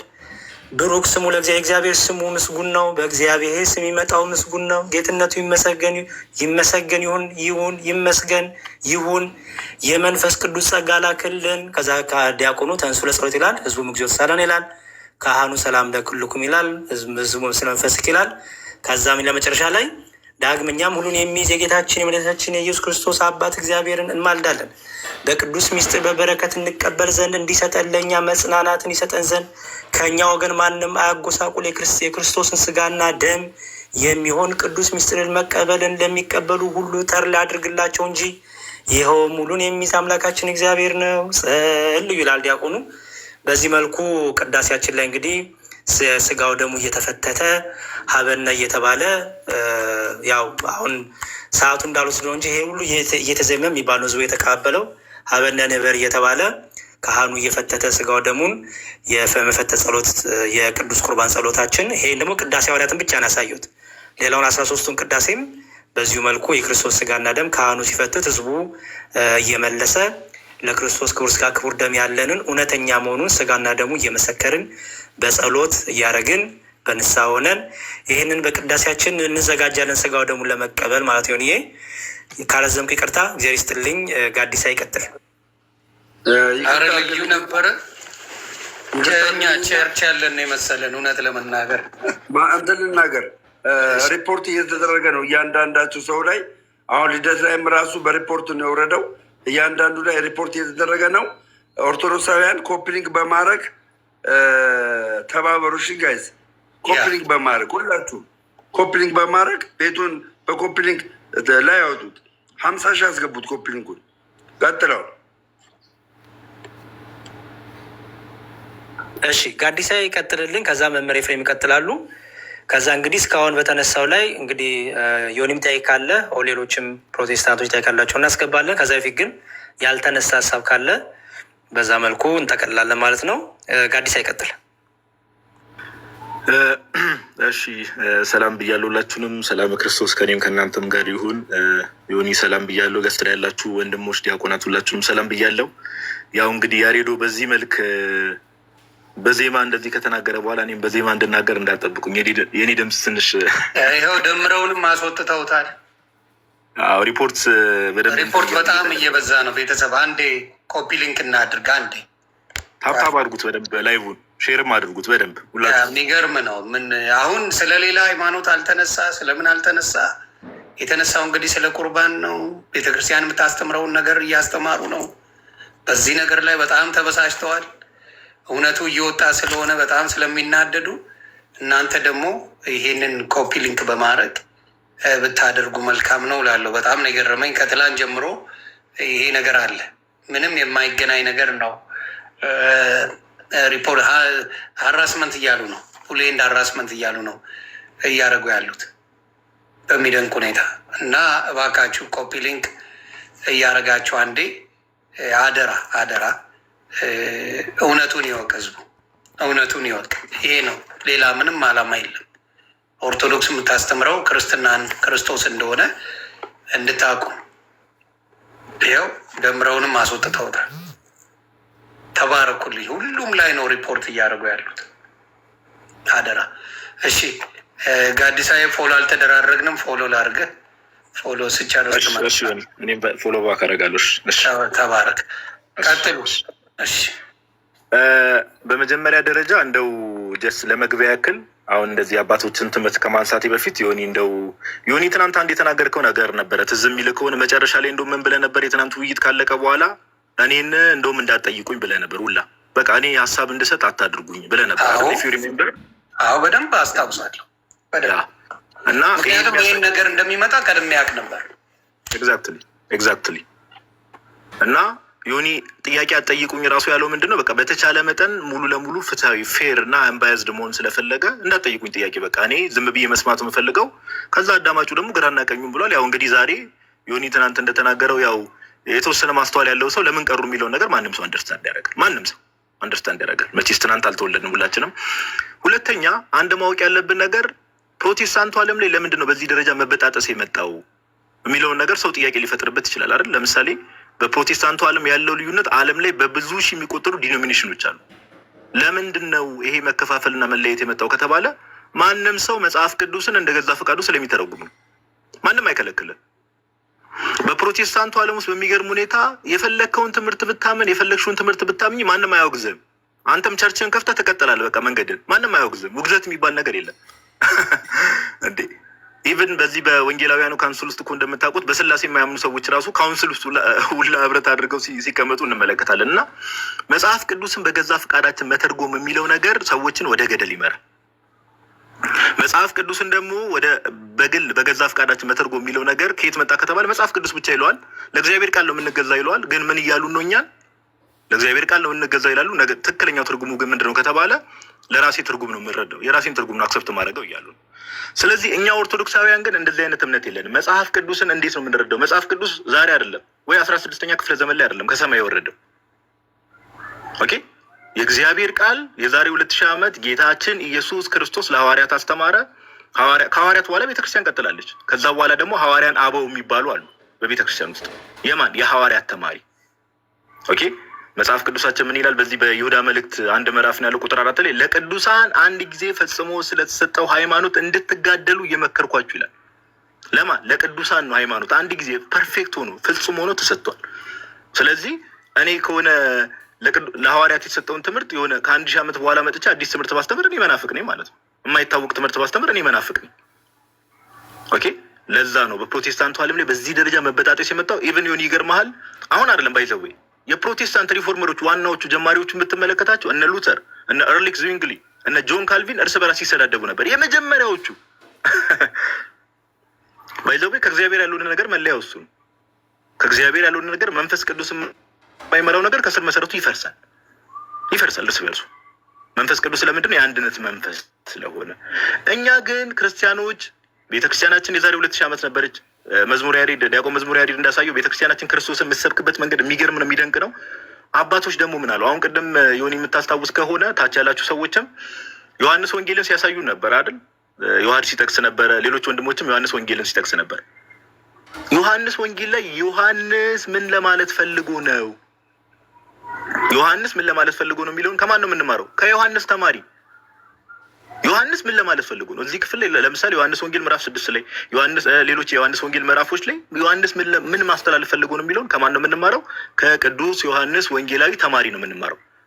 የቅዱስ ዮሐንስ ወንጌላዊ ተማሪ ትምህርት ደግሞ በእጃችን አለ። በጣም ይደንቀን። ማን ይባላል መሰላችሁ? ቅዱስ አግናጢዮስ ሲባል ሰምታችሁ ሊሆን ይችላል ብዙዎቻችሁ። ኦኬ ቅዱስ አግናጢዮስ ወይ ደግሞ ሴንት ኢግናሺዮስ ኦፍ አንቲዮክ ይባላል። የማን ነው? የቅዱስ ዮሐንስ ወንጌላዊ ተማሪ ወይ ደግሞ ደቀ መዝሙር ነው። የቅዱስ ዮሐንስ ወንጌላዊ ደቀ መዝሙር ወይ ደግሞ ተማሪው፣ በቃ እግሩ ስር ቁጭ ብሎ የተማረ ማለት ነው። ስለዚህ ኧረ እኔንም ዋርኒንግ እያመጣብኝ ነው። አራስ ይኸው ጋዲሳንም ሪሙቭ አድርጎታል። ምንም መተንፈስ አልተቻለም። አረ ኮፒሊንክ አድርጉ ወደ ኮፒሊንክ አድርጉ ፕሊዝ። የእያንዳንዱን አካውንት እየገባችሁ ኮፒሊንክ አድርጉ። ይኸው ስራቸውን ይሁ እነሱ በጌታ ነን፣ ፍቅር ነን፣ ሰላም ነን የሚሉት ውሸት ይኸው እንዳለ ነገራቸው የውሸት የዲያብሎስ ስራ እንደሆነ እግዚአብሔር ምስክሬ፣ እነሱ ናቸው የሚያወርዷቸው። ይህን ህዝብ የሚያወርዱት እነሱ ናቸው። እንግዲህ እንደምታዩት ይኸው ስራቸው በአደባባይ እየወጣ ነው። እንደምታዩት ኮፒ ሊንክ ቤተሰብ አደራ ኮፒ ሊንክ ሼር አድርጎ አንዴ ፕሊዝ። አንድ ሺህ ያሰባለ እንዴ ጋዲሳ? እሺ ቀሲስ፣ ከዛ ሰላይ በሉ ሊፍቱን ይባርኩን አባታችን። መዝሙር ቪዲዮ አትክፈቱ። ቪዲዮ ነው እንግሊዘኛው ስለሆነ የሚያየው እንግሊዘኛውን ስለሆነ ቪዲዮ አትክፈቱ። በቃ እሱን እያነበበ ነው የሚያወርዳችሁ። አዎ ግን ምንም ቫዮሌሽን እኮ የለውም እኮ ሜሴጆቹ። አንድ ሺህ አሁን ግራ የገባኝ እኮ እሱ ነው። ቫዮሌሽን ቢኖረው እሱ ይላል፣ ግን የሚለው እኮ ከምን መሰለ ሴክሹዋል ኤንድ ሃራስመንት ብለው ነው የሚያወሩ። ጭራሽ ሴክሹዋል ሃራስመንት በራብ ያለሁኝ። ሰላም ቀሲስ፣ እንዴት ክርስቲያኖች ቤትም እነዚያኛው ወንድሞቻችን ነበሩ፣ እንደዚህ የመሐመድ ልጆች ነበሩ እንደዚህ ሪፖርት የሚያደርጉት። ይገርማቸዋል። በክርስቲያኖች መካከልም እንደዚህ ተጀመረ እንዴ? ይኸው የሚታይ ነገር ነው፣ እያየን ነው። በሙሉ ነው እያወረዷቸው ያለው እና በጣም ገርሞኛል። ምንም ነገር የለውም በእንግሊዝኛውም የሚጻፈው ምንም መጥፎ ነገር ያለው ነገር የለውም እና ራሳቸው ናቸው እያደረጉ ያለው። ደግሞ ስክሪንሻቱን ልክላለሁ ያሬደው፣ እኔ ላይ ስወጣ ይነግረኛል። በነገራችን ላይ ሁላችሁም ሰላም እያለሁ ዮኒ ማኛ፣ ሰላማችን መኩ፣ ባሮክ፣ ዮሐድ፣ መምሬ ኤፍሬም፣ ዲያቆን መዝሙር፣ ጋዲሳ፣ አንተነህ፣ ሁላችሁንም ከታች ያላችሁትን ሰላም ብያለሁኝ። አይ ቀላል አይደለም እየተሰራ ያለው ስራ። እውነት ለመናገር በጣም ትልቅ ነገር ነው። ይህንን ሰይጣን አለመቃወም አይችልም። ባለፈው እኔም የጴንጤቆስታልና የሉተራን ልዩነት አሳይቼ ሳይሉኝ ተዘግቶብኝ ለአንድ 5 ቀን ሪፖርት አድርገውብኝ ከ5 ቀን በኋላ ነው የተፈታሁት። እና እኔ በእውነት ለመናገር ትምህርት ላይ ስለሆነ የሚወራው በዚህ ደረጃ ባትበሳጩ። እነዚህ ነገሮች እኔ የሚያሳዩኝ አላርም ናቸው ማለት በዚህ አንገር በዚህ ቁጣ ምናምን ከቀጠሉ ሌላ አያችሁ መሬት ላይ ራሱ ወደ ሌላ ነገር ሊካሄድ ይችላል ማለት ነው። እና እኛ የምናወራው ትምህርት ላይ ነው። ትምህርቱ ደግሞ ለሁላችንም የሚጠቅም ነው፣ ለእናንተም የሚጠቅም ነገር ነው። እናንተንም ከስህተት የሚያድን ነገር ነው የሚደረገው። እና ትናንትና እንግዲህ ዮኒ በጣም መጨረሻ ላይ የሚገርም ጥያቄ አነሳህ። ለእግዚአብሔርና ለንጉሱ ሰገዱ የሚለውን እና ስንት ስትጫጫ አሁን ዮሐድም ቆይታችሁ ዮሐድ የአማርኛ መዝገበ ቃላት እንግዲህ የጋራችን ነው። እዚያ ጋር የመጽሐፍ ቅዱስ ሊቃውንት የእኛ ብቻ አይደሉም፣ የሁሉም እንግዲህ ክርስቲያን የተባሉት በሙሉ ተሰብስበው ሊቃውንቶቻችን አጥንተው ስግደት የአምልኮት ስግደት የአክብሮት ብለው መጽሐፍ ቅዱስን ይሄ በዕብራይስጥም በብሉይ ኪዳን የነበረውን በግሪክ ደግሞ በአዲስ ኪዳን የተጻፈውን ከነ ኮንቴክስቱ መዝገበ ቃላት እንግዲህ ጥናት ነው። መጽሐፍ ቅዱስ ጥናት ስግደት የሚለውን ከስሩ ከዋና ምንጩ ጀምሮ እነዚህን በመጽሐፍ ቅዱስ ስለ ስግደት የተጻፉትን አብራርተው ይሄኛው ለዚህ ነው፣ ይሄ የአምልኮት ነው፣ ይሄ ብለው አስቀምጠው ቁጭ አደረጉት እና ያ መረጃ ላይ በኋላ ሲወጣ መሰለኛ ሊሆኒ ያሬዶ ትንሽ ትተኸው እስቲ ተናገርና እንትን ይላል። ምክንያቱ እሱን ስታሳይ እነሱ ምን አድርገው ነው ሌላ ነገር እያሳዩ ነው ብለው ነው ሪፖርት የሚያደርጉት። አየህ፣ አልፈለጉትም። መጽሐፍ ቅዱስ ጥቅሱን እንድታውቁ አልፈለጉም። ይሄ ትምህርቱ እንድታውቁ አልፈለጉም። ግን አቴንሽን ስጡ። ቤተሰብ ታች ያላችሁ የምታዳምጡ ሁላችሁም ጋዲሳ ወንድማችን ሲናገር ፕሊዝ አቴንሽን ሰጣችሁ፣ የሚጻፈውን ጽፋችሁ ሪከርድ የምታደርጉ ሪከርድ አድርጋችሁ ተማሩበት። ከገለጹ እንደዛ አድርገው ነው የሚመቷቸው። ያንን ያየሁት። እሺ ቴንክ ዩ ዮኒ። ቅድም የነበርኩበት ቦታ ላይ ምንድን ነው ስናወራ የነበረው አንድ አባት አስተዋወቂያችሁ ነበረ። ኦኬ፣ አንድ አባት አስተዋወቂያችሁ ነበረ። ሴንት ኢግናሺየስ ኦፍ አንቲዮክ ይባላል። የመጀመሪያ ክፍለ ዘመን ላይ የነበረ አባት ነው፣ የሐዋርያት ተማሪ። ኦኬ፣ ስለዚህ አንድ ሰው ባይዘው ይሄ ቴክኒክ ለፕሮቴስታንት ብቻ አይደለም፣ ኢቭን ለሙስሊሞች አፕላይ ያደርጋል። አንድ ሙስሊም ለምሳሌ መጥቶ ዮሐንስ ወንጌልን ሲጠቅስብህ ይህን ስናፍታት ኬታ መጣው ብሎ መጠየቅ ይቻላል። እንዲህ እንድትፈታ ማን ፈቀደ? ለመጽሐፍ ቅዱሱ። ለምን ሐዋርያት ምን ማለት ፈልገው እንደሆነ ከሐዋርያት ተማሪዎች ነው እኛ የምንረዳው። ከዛ ውጪ መጥቶ ሊፈታ የሚሞክር ሰው ካለ ትርጉም ከኪሱ ነው። በቃ ትርጉም ከኪሱ ይሆናል ማለት ነው። ስለዚህ ዛሬ ስለ ቅዱስ ቁርባን ስለሆነ እያወራን ያለ ነው። ሴንት ኢግናሺዮስ ኦፍ አንቲዮክ ሜቢ ኦንላይን ሶርሶቹን ማግኘት ትችላላችሁ። ኒው አድቨንት .org ላይ ማግኘት ትችላላችሁ። አንድ ጽሁፍ አለው እንዲህ ብለው ይናገራል። ሴንት ኢግናሺዮስ ኦፍ አንቲዮክ 7 መልእክታት አሉት። ከነዛ ውስጥ ለኤፌሶን ቱ ዘ ኤፌዣንስ ወይ ደግሞ ለኤፌሶን ክርስቲያኖች በላከው መልእክቱ ላይ ቻፕተር 20 ላይ እንዲህ ብሎ ይናገራል። በጣም ይገርማል። ቅድም መምህር ባሩክ ከላይ ነካ አድርገውት ነበር። እንዲህ ብሎ ይናገራል ቻፕተር 20 ላይ ማለት ነው። ብሬኪንግ ዋን ኤንድ ዘ ሴም ብሬድ ይላል። አንዱን ህብስት እየቆረስን ይላል። ይህን ህብስት ምን ይለዋል መሰላችሁ ጋይስ? ታች ያላችሁ ሰዎች which is the medicine of immortality and the antidote to prevent us from dying ይላል። the medicine of immortality ይለዋል። ኦኬ፣ እንዳንሞት የሚያደርገን መድኃኒት ምኑን? ህብስቱን፣ ቅዱስ ቁርባን። ኦኬ፣ the antidote to prevent us from dying እንዳንሞት የሚያደርገን መድኃኒት፣ ዘላለማዊ እንድንሆን የሚያደርገን መድኃኒት but that which causes that we should live forever in Jesus Christ በክርስቶስ ኢየሱስ ለዘላለም እንድንኖር የሚያደርገን እያለ ይናገራል። ኦኬ፣ ቅዱስ ቁርባንን ይኸው የቅዱስ ዮሐንስ ወንጌላዊ ተማሪ እንዲህ ነው የሚያምነው። አሁን ታች ያላችሁ ሌላ ቤተ እምነት ውስጥ ያላችሁ ሰዎች ልጠይቃችሁ፣ በቀላሉ ልጠይቃችሁ፣ ጌታ ከመጣ ከ1500 ከ1600 ከ1700 ዓመት በኋላ የመጣን ሰው ነው የምታምኑት ወይስ የቅዱስ ዮሐንስ ወንጌላዊን ተማሪ ነው የምታምኑት? እስቲ የራሳችሁ ምረጡ። የቱ ይሻላችኋል?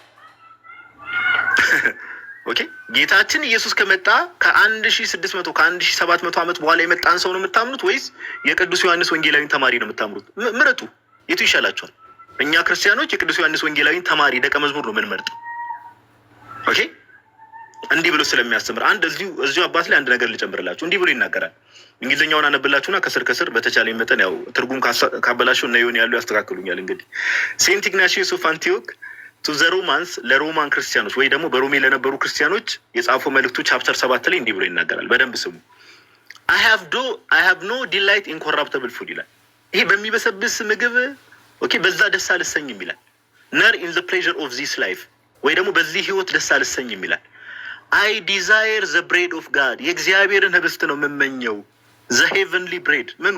ሰማያዊ ህብስትን the bread of life ኦኬ ህይወት የሚሰጥ ምግብ ይልና which is ምን ይላል? the flesh of Jesus Christ የእግዚአብሔር ህብስት ይለዋል። ሰማያዊ ህብስት ይለዋል። ይሄን ምን ይለዋል? the flesh of what? Jesus Christ the son of God who became afterwards the seed of David and Abraham ይልና and I desire the drink of God namely his blood የእግዚአብሔር መጠጥ ነው የምመኘው እርሱ ምንድነው ይላል? ደሙን ነው ይላል። ኦኬ which is incorruptible love and eternal life እያለ ይናገራል። ስለዚህ የቅዱስ ዮሐንስ ወንጌላዊ ደቀ መዝሙር ይሄን እምነት እያመነ ከሆነ ጊዜ በኋላ ብድግ ያለ የሆነ ግለሰብ የሚያስተምረውን ነገር የምታምን ከሆነ ችግሩ ማን ጋር እንደሆነ መመርመር አይከብድም ማለት ነው። ባይዘው ይሁን ይገርምሃል። አሁን በጴንጤዎች ዘንድ ያለውን ይሄ የጌታ ስጋ አይደለም የጌታ ደም አይደለም አይነት እምነት እንደዚህ አይነት ምንፍቅና የነበራቸው ሰዎች አንደኛ ክፍለ ዘመን ላይም ነበሩ። ባይዘው ምንፍቅና ከአንደኛ ክፍለ ዘመን ጀምሮ ነው የነበረው፣ ዛሬ አይደለም የመጣው። ምንፍቅና ከመጀመሪያው ክፍለ ዘመን ጀምሮ ነበርና አንድ አባት ይሄን አሳያቸው። እሺ ወደሚቀጥሉ አባት ሊድ ቶሎ ለመሄድ እሞክራለሁ እግዚአብሔር በረዳኝና ባገዘኝ መጠን። ሁለተኛ አባት ደግሞ ማስተዋወቃችሁ ቅዱስ ሄሬኔዎስ ይባላል። ሲነገር ሰምታችሁ ከሆነ ኦኬ ቅዱስ ሄሬኔዎስ ወይ ደግሞ ሴንት ኢራኒዮስ ኦፍ ሊዮን ይባላል። ጀስት ለመግቢያ ያክል ቅዱስ ሄሬኔዎስ ማን ነው ከተባለ የሊዮን ጳጳስ ነበር። ሊዮን ማለት አሁን ስፔሻሊ ያው ፈረንሳይ እንደምንላት አላ ሊዮን ያኔ በጊዜው ሊዮን አካባቢ የነበረ ጳጳስ ነው። ሁለተኛ ክፍለ ዘመን ላይ የነበረ አባት ነው። እኛ ኦርቶዶክሳውያን በየክፍለ ዘመኑ አባት እናነሳላቸዋለን። አንደኛ፣ ሁለተኛ፣ ሶስተኛ፣ አራተኛ፣ አምስተኛ በየክፍለ ዘመኑ አባቶችን እያነሳን የእኛን ትምህርትና እምነት የሚያስተምሩ አባቶችን ማስረጃ ማቅረብ እንችላለን። ወደ እሱ ልምጣ። ቅዱስ ሄሬኔዎስ ሰከንድ ሴንቸሪ ላይ የነበረ አባት ነው። እንዲህ ብሎ ይናገራል። እኔም የማይዘጋ ከሆነ ግን ይሁን የቺን ነገር ከፍቼ ባሳይ ደስ ይለኛል። እንደው እናንተም እንድታነቧት ነገር ባይን ይገባልና ጋይስ በደንብ ታብታብ አድርጉ። እንግዲህ አካውንቴን አደራችሁ ክፈተው። ጋዲሳይ ትንሽ እሺ እንዲህ ይላል ቃል በቃል ማለት ምን ብሎ እንደሚናገር በጣም በሚደንቅ መልኩ ኤክስፕረስ ስለሚያደርገው ለሜሪዲት በተቻለ መጠን የካሜራ ጥራት ችግር ካለ እንዲህ ይላል። እሺ እንዲህ ይላል ሶርሱን ለምትፈልጉ ይቅርታ፣ ሶርሱን ሳልናገር ቀጥታ ወደ መረጃው። ሶርሱን ለምትፈልጉ ሴንት ኢራኒዮስ ኦፍ ሊዮን ፍራግመንት 37 ላይ ታገኙታላችሁ። ኦኬ፣ ሴንት ኢራኒዮስ ኦፍ ሊዮን ፍራግመንት 37 ላይ ይገኛል። ይህ ማስረጃ ቀጥታ አባቶች ምን ነበር እምነታቸው የሚለው እንድታዩ እንዲህ ይላል። ኤን ዘን ዌን ዊ ሃቭ ፐርፌክትድ ዘ ኦብሌሽን ይላል። ኦፈሪንጉን ከጨረስን በኋላ ይላል። ኦኬ ዘ ኦብሌሽን ዊ ኢንቮክ ዘ ሆሊ ስፒሪት ይላል። መንፈስ ቅዱስን ኦኬ እንለምነዋለን፣ መንፈስ ቅዱስን እንለምነዋለን። ዛት ሂ ሜይ ኤግዚቢት ዚስ ሳክሪፋይስ፣ ይህን መስዋዕት እንዲጎበኘው መንፈስ ቅዱስን እንለምነዋለን። አስተውሉ። ቦ ዘ ብሬድ ዘ በዲ ኦፍ ክራይስት፣ ህብስቱ ምንድን ነው? የጌታ ስጋ። ኤንድ ዘ ካፕ ዘ ብለድ ኦፍ ዘ ክራይስት፣ ጽዋው ደግሞ የጌታ ደም ይልና ኢን ኦርደር ዛት ዘ ሪሲቨርስ ኦፍ ዚስ አንቲታይፕስ ሜይ፣ ይሄን የሚቀበሉ ሰዎች ምን እንዲቀበሉ? ሜይ ኦብቴን ዋት ሪሚሽን ኦፍ ሲንስ ኤንድ ላይፍ ኢተርናል። ቢንጎ አያችሁ፣ መንፈስ ቅዱስን እንጠይቀዋለን፣ መንፈስ ቅዱስን እንለምነዋለን። ምን እንዲያደርግ? ይህንን ህብስት ይህንን መስዋዕት መጥቶ እንዲጎበኘው፣ ህብስቱንና ወይኑን ምን እንዲሆን? ይህንን ህብስትና ወይን የሚቀበሉ ሰዎች ሜይ ሪሲቭ ሪሚሽን ኦፍ ሲንስ ኤንድ ላይፍ ኢተርናል፣ የኃጢአት ስርየትና የዘላለም ህይወት እንዲያገኙ። አሁንም ታች ለምትሰሙ ከእኛ ቤተ እምነት ውጭ ላላችሁ ሰዎች ልጠይቃችሁ። ኦኬ ሜይ ቢ ለመረጃ ያክል ልንገራችሁና ሴንት ኢራኔስ ማለት ቅዱስ ኢሬኔዎስ የቅዱስ ዮሐንስ ወንጌላዊ ተማሪ የነበረው ኦኬ ሴንት ፖሊካርፕ የሚባላል የእሱ ተማሪ ነው። ይሄ ደግሞ ኦኬ ከሐዋርያት በኋላ ኦልሞስት ከ100 ምናምን ዓመት በኋላ የነበረ ከ1700 ከ1600 ዓመት በኋላ የተነሳውን ሰው ነው የምታምኑት ወይስ ኦኬ ጌታ ከነበረበት ከ100 ምናምን ዓመት በኋላ የነበረ የቤተ ክርስቲያን አባት፣ ቤተ ክርስቲያን አንዲት በነበረ ጊዜ የነበረ አባትን ታምናላችሁ? ኦኬ ምርጫው እናንተ ነው። ይሄው አባቶች ሪሚሽን ኦፍ ሲንስ ኤንድ ላይፍ ኢተርናል ምንም ወደዚህ ወደዛ የኃጢአት ስርየትንና የዘላለም ህይወትን እንዲያገኝ ብሎ ቃል በቃል ያስቀምጣሉ። ቃል በቃል ኦኬ። ሌሎቹን ሀሳቦች ይህን ማሳየት ስለፈለግኩ እንዲህ ልበል። ባይዘዌ ብዙ አባቶች ማንሳት ይቻላል። አንድ ሁለት አባት ልጨርስና መምህራንም ገስት ላይ ስላሉ አባቶችም ስላሉ ብዙ ሰዓት እንዳልወስድ እዛ ላይ እንትን እላለሁ። ሌላ ሶስተኛ ላነሳላችሁ የምፈልገው አባት ሴንት ሲሪል ኦፍ ጄሩሳሌም ወይ ደግሞ ቅዱስ ቄርሎስ የማን የኢየሩሳሌሙ ማለት ነው። እሱን አነሳላችኋል። ኦኬ አንዴ ታገሱኝ፣ ማስረጃውን እያወጣው ነው። ባይገርም ይሁን እዚህ ነገር ላይ ታች ያሉ ሰዎችም እንዲያስተውሉ ማስረጃውን እስካወጣ ድረስ እንዲያስተውሉ የምንፈልገው ነገር ሜቢ በኋላ የውሃድ ያሳይ ይሁን አይሁን አላውቅም። ይሄ ቅዱስ ቁርባን እውነተኛ የጌታ ስጋ አይደለም የሚሉትን ሰዎች የፕሮቴስታንቲዝም ጀማሪና ሪፎርመር ማርቲን ሉተር ባይዘው በከባዱ ነው የሚያወግዛቸው። በከባዱ ነው የሚያወግዛቸው። በከባዱ በጣም የሚገራርም ቃል እየተጠቀመ ምን የሚሉትን ቅዱስ ቁርባን እውነተኛ የጌታ ስጋና ደም አይደለም የሚሉትን ባይዘው አሁን ዛሬ ባለንበት ሉተር አሁን እኛ ማስረጃችን ሆኖ አይደለም እኛ ለእኛ ኦርቶዶክስ ሉተር ቢኖር ዛሬ ቢኖር በህይወት እንዳለ ጴንጤዎች ተወግዘው ነው የሚያልቁት። ሁሉም ጴንጤዎች ዛሬ ያለ ጴንጤ በሙሉ ተወግዘው ያልቃል ሉተር ቢኖር። ኦኬ እንድታውቁት ነው ጀስት እግረ መንገድ እና ሴንት ሲሪል ኦፍ ጄሩሳሌም እንዲህ እያለ ይናገራል። ኦኬ አንዴ እሺ ካቴኪቲካል ሌክቸር 19 ላይ እንዲህ ብሎ ይናገራል። ካቴኪቲካል ሌክቸር 19 ፓራግራፍ 7 ላይ እንዲህ ብሎ ይናገራል። For as the bread and wine of the Eucharist, አስተውሉ። ቀይ ስላላበራበት ለአንበባዎች እንዲህ ይላል። ይኸው ሴንት ሲሪል ኦፍ ጄሩሳሌም ካቴኪቲካል ሌክቸር 19 ፓራግራፍ 7 ላይ ቅዱስ ቄርሎስ ዘኢየሩሳሌም እያለ የምንጠራው አባት ማለት ነው። እንዲህ ይላል For as the bread and wine of the Eucharist before the invocation of the holy and adorable okay Trinity were simple bread and wine። ምን እያለ ነው ቅዱስ ቄርሎስ? አዎ ቅዱስ ሥላሴን ወይ ደግሞ ጸሎት ከመደረጉ በፊት ቅዳሴ ጸሎት ከመደረጉ በፊት አዎ እንዴ ህብስትና ወይን ነው። አዎ ህብስትና ወይን ነው። ምን ይደንቃል? ኦኬ የቅዳሴ ጸሎት ኢንቮኬት ከመደረጉ በፊት ቅዱስ ሥላሴን ከመማጸናችን መንፈስ ቅዱስን ከመጥራታችን በፊት አዎ ህብስትና ወይን ነው። ነገር ግን ይላል አስተውሉ፣ while after the invocation ጸሎት ከተደረገ በኋላ ግን the bread becomes what the body of Christ ህብስቱ ምን ይሆናል? የጌታ ስጋ ይሆናል። ኦኬ and the wine the blood of Christ ህብስቱ የጌታ ስጋ ይሆናል፣ ወይኑ ደግሞ ምን ይሆናል? የጌታ ደም ይሆናል። በቃ ወደዚህ ወደዛ ማያዝ። ኦኬ ቅዱስ ቄርሎስ ዘኢየሩሳሌም እንደዚህ ይላል። አሁን እዚህ ጋር ጋይስ አንድ እንድታውቁ የምንፈልገው ነገር ምንድን ነው? እኛ ኦርቶዶክሳውያን የጌታ ስጋና ደም ወይ ህብስቱና ወይኑ የጌታ ስጋና ደም ይሆናል ስንል ሚስቲካል ቼንጅ ነው የምንለው። ኦኬ ፊዚካል ቼንጅ አንልም። ዮኒ ለምሳሌ አሁን አንዳንድ ሰዎች በበፊቷ ቤተክርስቲያን ውስጥ ምን አይነት ልምድ ነበር መሰለ? ይሄ አለ አይደል ስጋ ቤት አሁን ስጋ እንደሚሰቀለው ይሄ ቁርጥ ምናምን እንደሚቆረጠው እንደዛ ክርስቶስ እንዲህ አድርገው የሚያስቡ ሰዎች ነበሩ። እንደዛ የሚያስቡ ሰዎች ነበሩ። የምርም እንደዛ የሚያስቡ ሰው እንደዛ አይደለም። እኛ ፊዚካሊ ይቀየራል ህብስትና ወይኑ ፊዚካሊ የሆነ ቼንጅ ለውጥ ያመጣል አይደለም። ሚስቲካል ቼንጅ ነው፣ ሚስጥራዊ ነው። ጌታችን ማቴዎስ 26 ላይ ህብስቱና ወይኑ ካነሳ በኋላ ይህ ስጋዬ ነው አለ። በቃ እንዴት እንደዛ ሆነ? የእግዚአብሔር አሰራር ነው ወዳጅ። እኛ ምን እናውቃለን? የእግዚአብሔርን አሰራር ሁሉ ነገር ልንረዳው አንችልም። የመንፈስ ቅዱስ አሰራርን አንደርስታንድ ልናደርግ አንችልም። ኦኬ። ስለዚህ እኛ ኦርቶዶክሳውያን የምናምነው ምንድነው ከተባለ ሚስቲካል ቼንጅ ነው። ይሄ ሊሰመርበት ይገባል። መጨረሻ ላይ ማንሳት የምፈልገው ነገር 3 አባቶችን ካነሳው ውይይቱ ላይ ቢመጡ ኖሮ ወንድሞቻችን በጣም ጥሩ ነበረ። በጣም ብዙ እልፍ አላፍ አባቶች አዘጋጅተን ነበር። ጠቅለን ለማድረግ ያክል ግን አባቶች ኮንሰንሰስ ፓትር የሚባል ነገር አለ። አባቶች በምልአት የሚስማሙበት እምነትና ትምህርት ኮንሰንሰስ ፓትር ይባላል እና ቅዱስ ቁርባን በቃ እንደዚህ ነው። አባቶች በምልአት የሚስማሙበትና የሚያምኑበት ትምህርት አንዱ ቅዱስ ቁርባን እውነተኛ የጌታ ስጋና ደም እንደሆነ፣ ቅዱስ ቁርባን የዘላለም ሕይወትን እንደሚሰጥ በስርዓት ነው የሚስማሙት። ይህንን እንግዲህ መታሰቢያ ነው የሚለው ትምህርት ይሁን መቼ እንደመጣ ታውቃለህ? ዓመተ ምሕረቱን ዙይንግል የሚባል ግለሰብ ነው ያመጣው። ባይዘዌ ዙይንግል የሚባል ግለሰብ ከ1600 ዓመት በኋላ አስበዋል።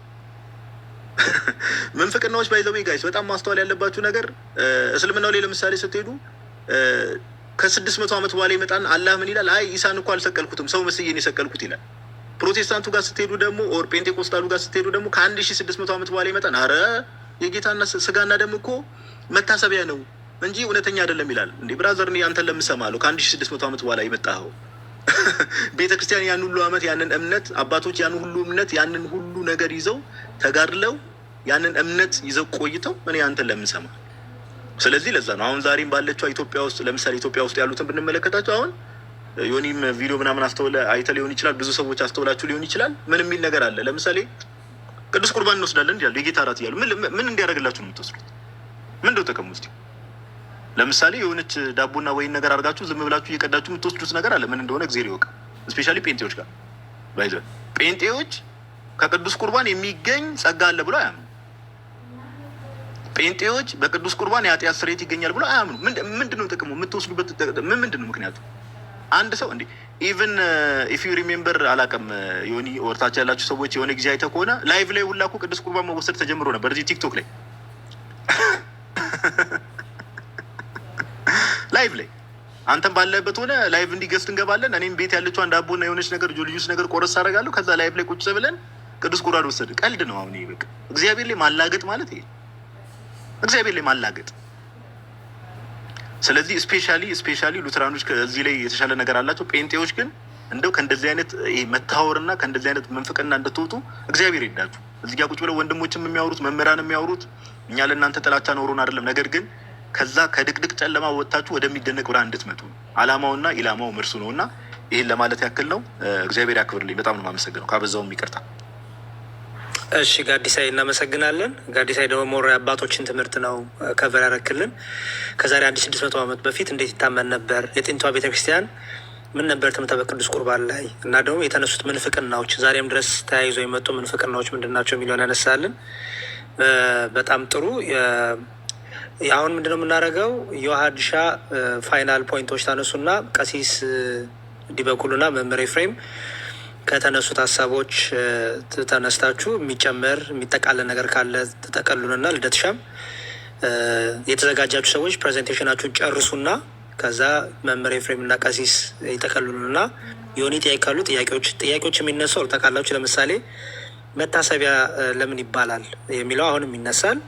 ቀጥሎ ደግሞ የቅዱስ ቁርባንን እኛ በቤተክርስቲያናችን እለት ምንበላው የምንጠጣው ነው። ማን ነው እንደዚህ አድርጉ ያላችሁ የሚል አንዴ ከበላችሁ የዘላለም ሕይወት አሁንም ታገኛላችሁ የሚል ያው ያለ መብሰል ጥያቄ አለ። ግን እኛ በደንብ አስተካክለን መመለስ ስለምንችል እሱንም አስቡበት፣ ተዘጋጁበት ማለት ነው። ሌሎችን ሊነሱ የሚችሉ ጥያቄዎች ካሉ እሱንም በአንድ ላይ ትሄዱበት።